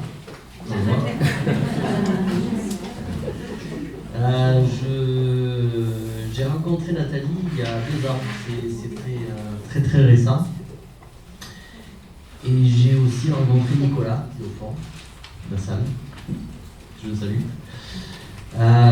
Quand je les ai rencontrés, je pense que j'étais dans un état impitoyable.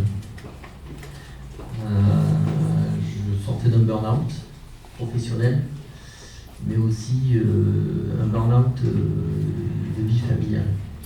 Alors je vais vous donner un peu quelques éléments pour que vous compreniez un peu l'historique.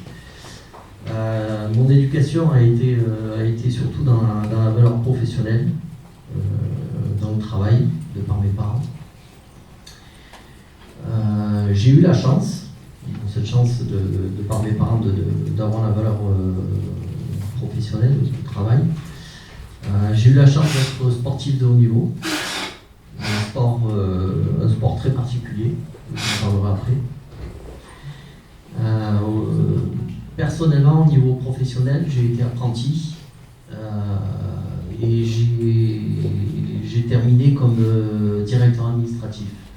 C'est-à-dire que je mettais en rayon et puis à la fin, je gérais 35 personnes. Dans ma vie personnelle aussi, avec ma première compagne, nous avons été famille d'accueil. C'est-à-dire que nous avons recueilli des enfants, dont une petite fille que nous avons gardée pendant 4 ans, qui sortait de la Timone avec le syndrome du bébé secoué. Donc quand vous gardez un bébé de 3 mois jusqu'à son âge de 4 ans, il y a un attachement. Donc après, ce qui s'est passé, c'est que pour différentes raisons, avec ma première compagne, nous nous sommes séparés parce que nous avons évolué, chacun a pris son chemin de vie, chacun a évolué différemment, ce qui se respecte, mais tout cela c'est très bien passé. J'ai rencontré une nouvelle compagne. Et jusque-là, tout allait très bien. Et Et avec cette nouvelle compagne, je suis tombé dans l'emprisonnement et la dépendance. C'est-à-dire que je n'existais plus. Donc, à partir de ce moment-là, en plus du burn-out que j'ai eu au travail et de ma mise en inaptitude au niveau professionnel, je me suis dit, il faut que je réagisse. J'ai consulté Nathalie, je suis allé voir Nathalie, ça a été au feeling. Et là, je vais vous donner, pas 36 exemples, je vais vous en donner 2. Mais au niveau de la kinésiologie, en fait, j'ai 2 sœurs. J'ai 2 sœurs et moi je suis le dernier. Enfin, je suis le dernier. Je suis le 3e. Mais au niveau de la kinésiologie, avec les tests qu'a fait Nathalie, je ne suis pas le 3e, je suis le 4e. Donc là, il y avait déjà un problème pour trouver ma place. Et après, avec les séances avec Nathalie, bien sûr, qui m'a dit, mais Noël, demandez à votre maman qu'est-ce qui s'est passé. Et en fait, ce qui s'est passé, c'est que avec ma soeur plus proche, on a 11 mois d'écart. Et en fait, je n'étais pas un enfant voulu, désiré. Et j'ai demandé à ma maman, et elle m'a dit, oui, c'est vrai, tu n'étais pas désiré, tu n'étais pas voulu. Et si à ce moment-là, j'avais pu me faire avorter, je l'aurais fait. Donc, quand vous entendez tout ça, quand vous comprenez tout ça, il faut l'accepter, il faut laisser, voilà, il faut accepter. C'est pas facile, mais il faut le comprendre parce que quand on vous dit déjà vous êtes le 3e enfant, c'est pas vrai, je suis le 4e, et en plus vous n'êtes pas désiré. Donc là, à un moment donné, vous avez un besoin de reconnaissance et d'amour, un besoin d'exister. Le 3e, c'est on était ensemble dans le ventre de ma maman, et lui ou elle, et en fait c'est elle, à qui j'ai donné un nom, elle s'appelle Léa, qui est partie naturellement. Voilà. Un jumeau alors? C'est le test, ce sont les tests que nous avons fait avec Nathalie. Ce sont les tests musculaires. Voilà. En kinésio. Alors, ce qui s'est passé, c'est que ma nouvelle, la nouvelle compagne que j'ai eue, ça n'a pas fonctionné. Pourquoi? Parce que je n'existais pas. J'avais un besoin de... J'ai pas besoin d'être au-devant de la scène. Mais au moins d'exister, d'être considéré. C'est tout simple. Et en fait, j'ai été sportif de haut niveau, un sport très particulier, je vous le dis. J'étais arbitre de football. Donc j'étais au-devant de la scène. Ceci explique cela. Voilà. Donc aujourd'hui, avec Nathalie, nous continuons le travail. Je suis en reconstruction, parce que je vous garantis qu'il y a 2 ans, Nicolas, il peut vous le confirmer, j'étais dans un état pitoyable. Voilà. Je suis en reconstruction, en revanche, je me sens libre, heureux, grâce à Nathalie. Et ce que je peux vous dire, c'est que mes enfants, ils vont être suivis par Nathalie. Voilà. Je vous remercie.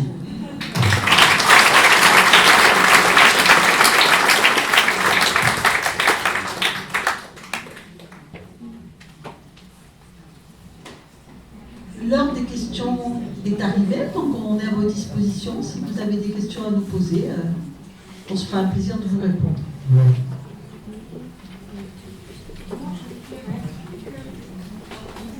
Oui. Mon frère et mon frère.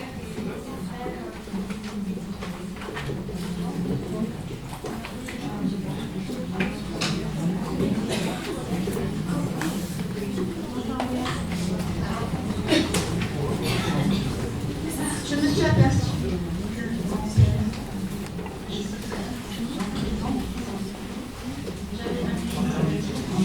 c'est-à-dire qu'il y avait un lien avec eux, c'est-à-dire qu'ils se mettaient facilement en colère. Et ça, je l'ai retrouvé sur moi et sur ma fille. Ma fille, c'est pareil. Donc, on éclate, la cocotte minute explose. La cocotte minute explose et on éclate. Donc, je n'arrive pas à retrouver d'où ça vient, pourquoi ils étaient comme ça. Donc, je ne sais pas si vous pouvez m'aider peut-être.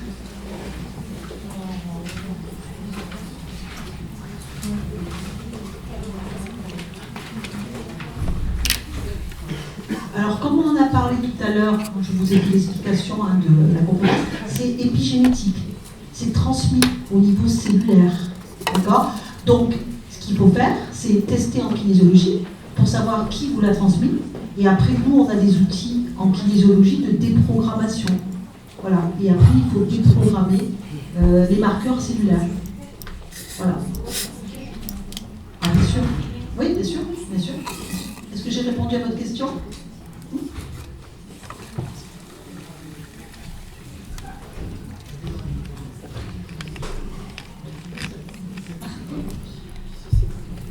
Par rapport à la kinésiologie, est-ce qu'il y a certains endroits, vous touchez tout le corps, il y a certains endroits qui correspondent à chaque problème ou pas? Donc, quand vous touchez là, si vous touchez au moignet, par exemple à la tête, je ne sais pas comment vous touchez.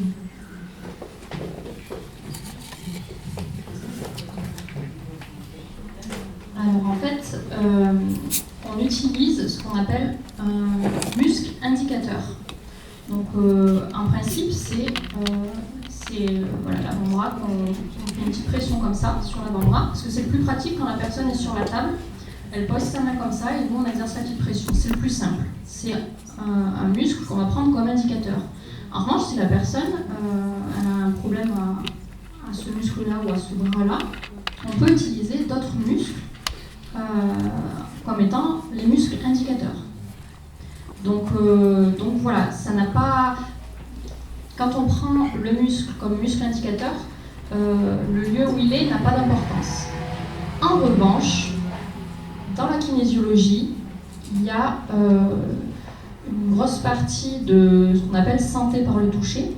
C'est une des techniques qui a permis à la kinésiologie de naître. Et là, il y a plusieurs muscles qui sont testés. Donc là, c'est plus un muscle indicateur, c'est un muscle qui sont reliés à des méridiens d'énergie et à des organes également. Et à des émotions. Donc là, par contre, selon le lieu où on teste le muscle, selon le muscle testé, qui est relié à un méridien, une émotion, etc., là, on a des informations. Par contre, quand c'est vraiment juste le muscle indicateur pour chercher le stress, etc., le lieu sur le corps n'a pas d'importance. Je ne sais pas si j'ai répondu clairement.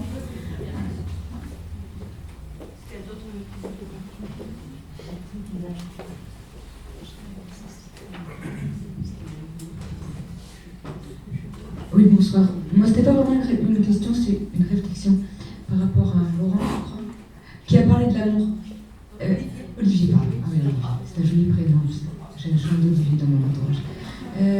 L'amour, eh bien, en fait, je crois que c'est vraiment la vie, quoi.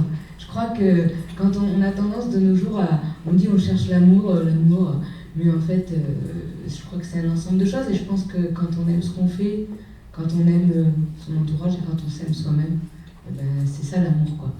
Et voilà, c'était une petite réflexion. C'est pour ça, voilà, exactement, c'est pour ça que ça a ratissé large. Et c'est vrai que par rapport à la confiance en soi, je crois que de nos jours, l'école, tout ça, nous aide pas beaucoup à avoir confiance en soi. On est beaucoup jugé sur ce qu'on fait et on oublie ce qu'on est. Enfin, la société ne nous aide pas à nous trouver intérieurement, je pense. Et Et ouais, l'amour est partout, mais surtout, il faut qu'il soit à l'intérieur. Parce que c'est vrai, je crois que cette société, elle est beaucoup à l'extérieur et on est beaucoup jugé sur nos actions. Et du coup, on oublie qui on est à l'intérieur. Merci en tout cas pour la conférence.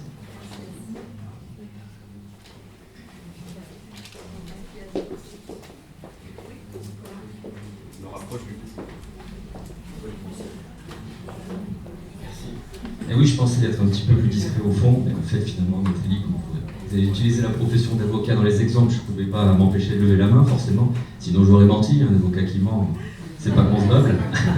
Merci Noël aussi pour ta discrétion, je te sais. Alors en fait, des questions, j'en ai plus pour moi-même à la suite de votre intervention, et je vous remercie pour l'invitation, parce que je pense que tous ici dans la salle, on va être amenés à se poser beaucoup de questions sur soi. Je pensais beaucoup à ma grand-mère, parce que ma grand-mère disait, racontait beaucoup de choses du passé. Elle disait toujours, c'est important de savoir, c'est important de connaître l'histoire de la famille. Alors on est enfant, on écoute, on dit oui, c'est important de retenir, mais on comprend pas pourquoi, on ne sait pas pourquoi. Et votre conférence d'aujourd'hui va m'aider à travailler dessus, je pense, et me souvenir de tout ce que racontait ma grand-mère. Et je vous remercie de m'avoir ouvert à ces sujets de réflexion-là. La question que je me posais, c'est parce qu'on a eu un passé difficile avec la Seconde Guerre mondiale. Certains disent, moi je ne vais pas répondre de ce qui a pu être fait par mes ancêtres, les comportements qu'ils ont dû avoir, d'autres qui au contraire en souffrent. Je pense notamment à un Autrichien qui disait, moi je m'en veux d'être Autrichien. Je dis, mais pourquoi? On dit Adolf Hitler. Et ça parle à beaucoup de personnes parce que c'est un passé dur et récent. La question que je me posais lors de votre intervention, c'était de savoir, alors j'ai pas les termes, peut-être j'ai mal retenu les termes parce que je suis pas du tout initié, mais sur les drames transgénérationnels, j'ai compris que ça se transmettait avec l'acte fécondateur, si j'ai bien retenu, mais du coup, si le drame est vécu après l'acte fécondateur, est-ce qu'on peut, de la même manière, considérer qu'il va se transmettre aux générations futures, ou au contraire, si c'est arrivé après, on peut espérer du coup, quelque part dans la lignée du dessous, en être libéré?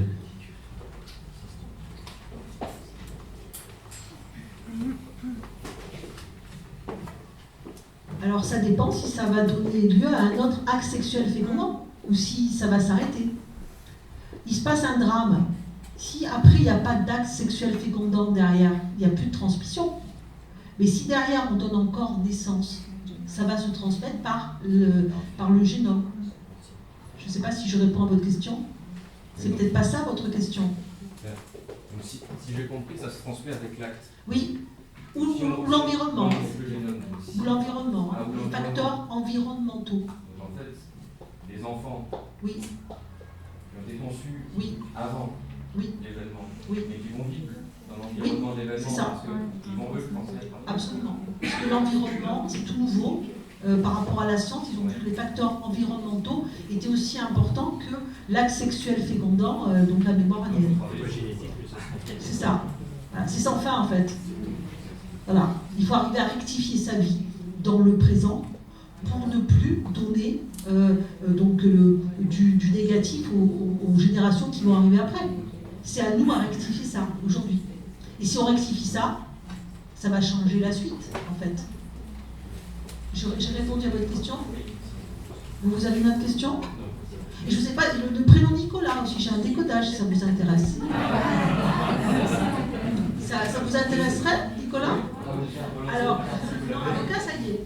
Alors, Nicolas veut dire je répare 3 enfants morts au-dessus dans l'arbre. Donc, si vous, comme vous m'avez dit que vous étiez en recherche, ça serait peut-être intéressant de chercher les 3 enfants morts que vous réparez dans l'arbre généalogique. C'est le décodage de Nicolas. Donc, c'est très intéressant les prénoms. Ça permet vraiment d'avoir des pistes de travail. Donc, c'est pour ça que vous me demandez comment je le fais. Parce que je travaille sur tout ça, en fait. Sur toutes ces pistes. Voilà, parce que moi, je ne fais pas que de la kinésiologie. Mais je me suis vraiment spécialisée en psychogénéalogie et j'utilise l'outil de la kinésiologie pour avoir d'autres infos. Voilà, pour ratisser large, en fait.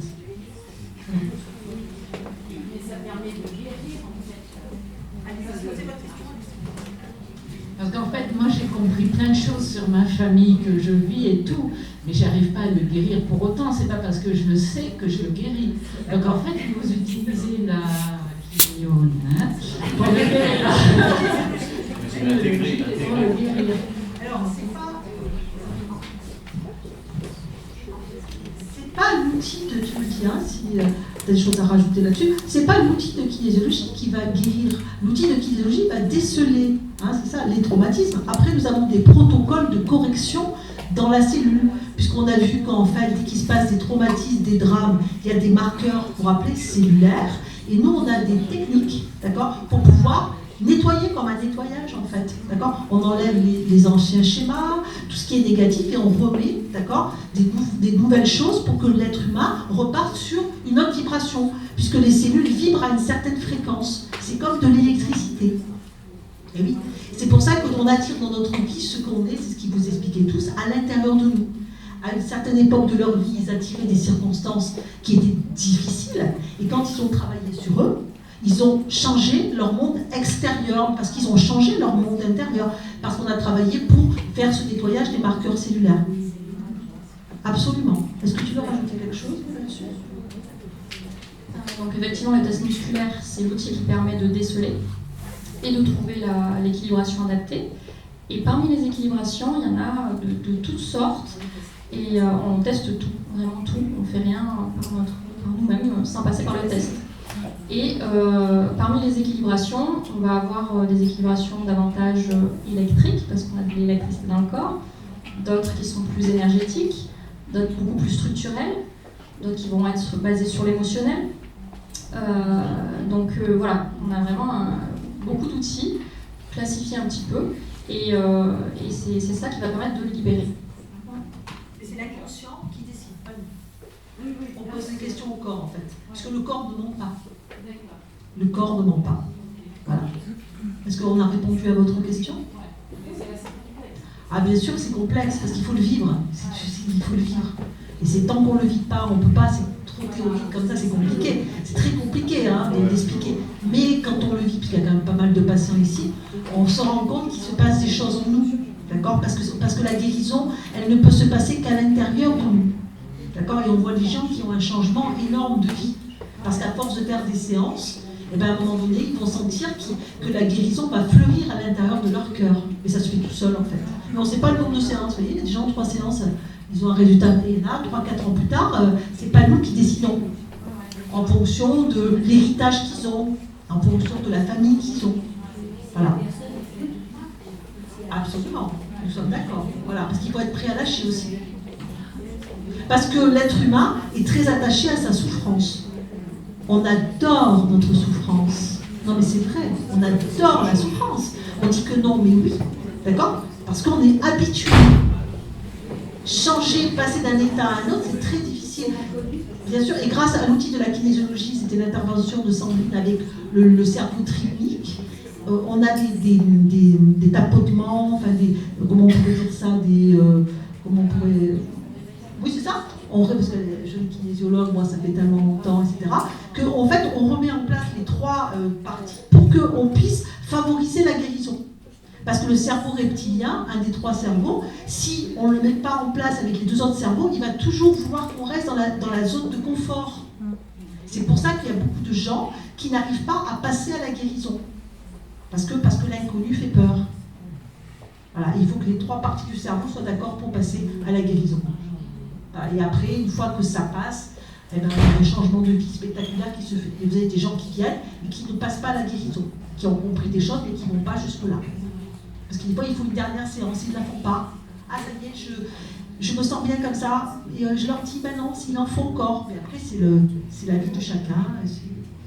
Voilà.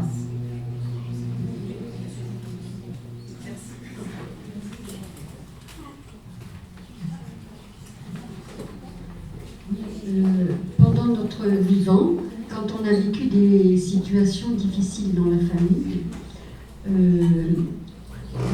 comment on peut faire pour que les générations suivantes ne transmettent pas cette situation difficile, ces situations difficiles.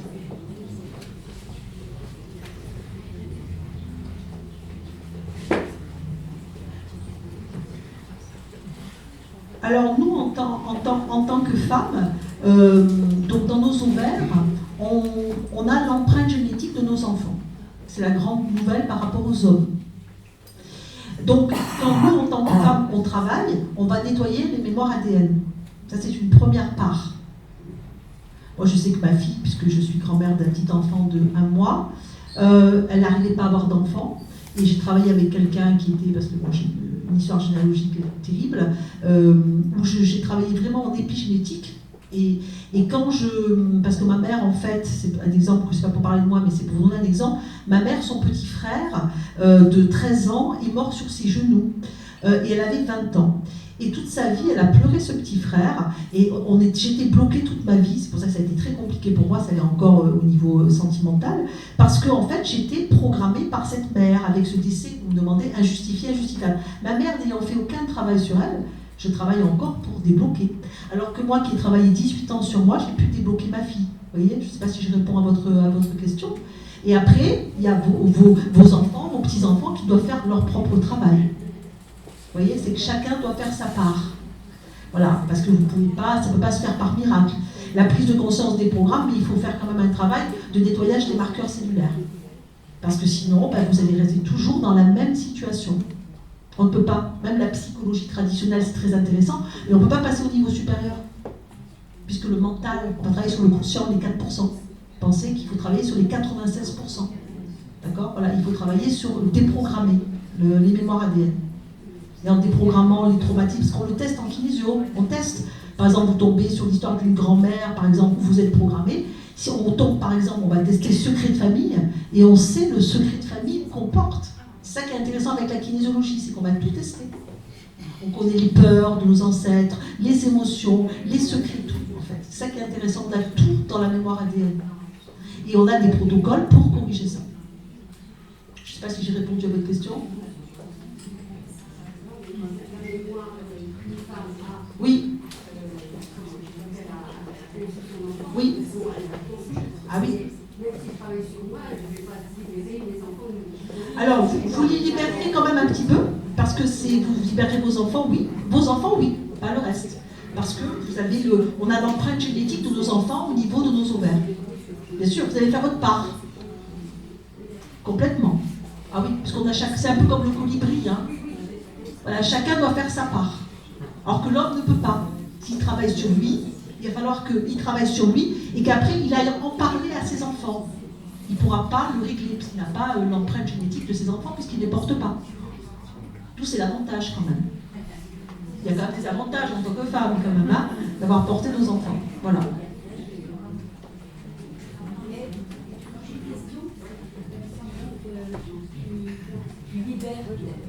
Pardon. Tu libères tes enfants, mais est-ce que tu peux aussi libérer ta mère? Non. Non, ça ne remonte pas. Ça remonte pas. On peut libérer frères et sœurs. 12 enfants. On ne peut pas remonter. Ok.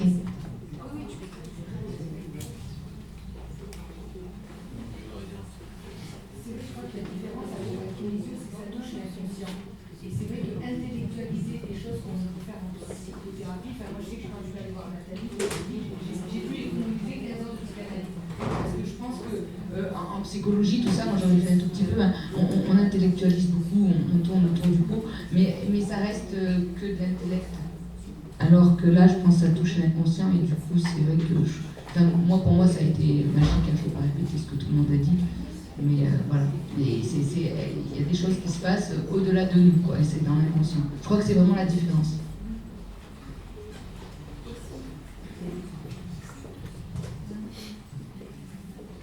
Alors, si vous n'avez plus de questions, on va clôturer la conférence ce soir. Pensez à vous servir à boire, d'accord? Pensez à laisser un petit mot dans le livre d'or si vous le souhaitez. Je vous remercie beaucoup de votre présence ce soir. Qui m'a fait chaud au cœur. Et puis j'espère vous retrouver pour un autre thème la prochaine fois. Voilà. Merci à tous pour votre attention, votre présence. Merci à Nathalie de m'avoir permis de participer à la conférence.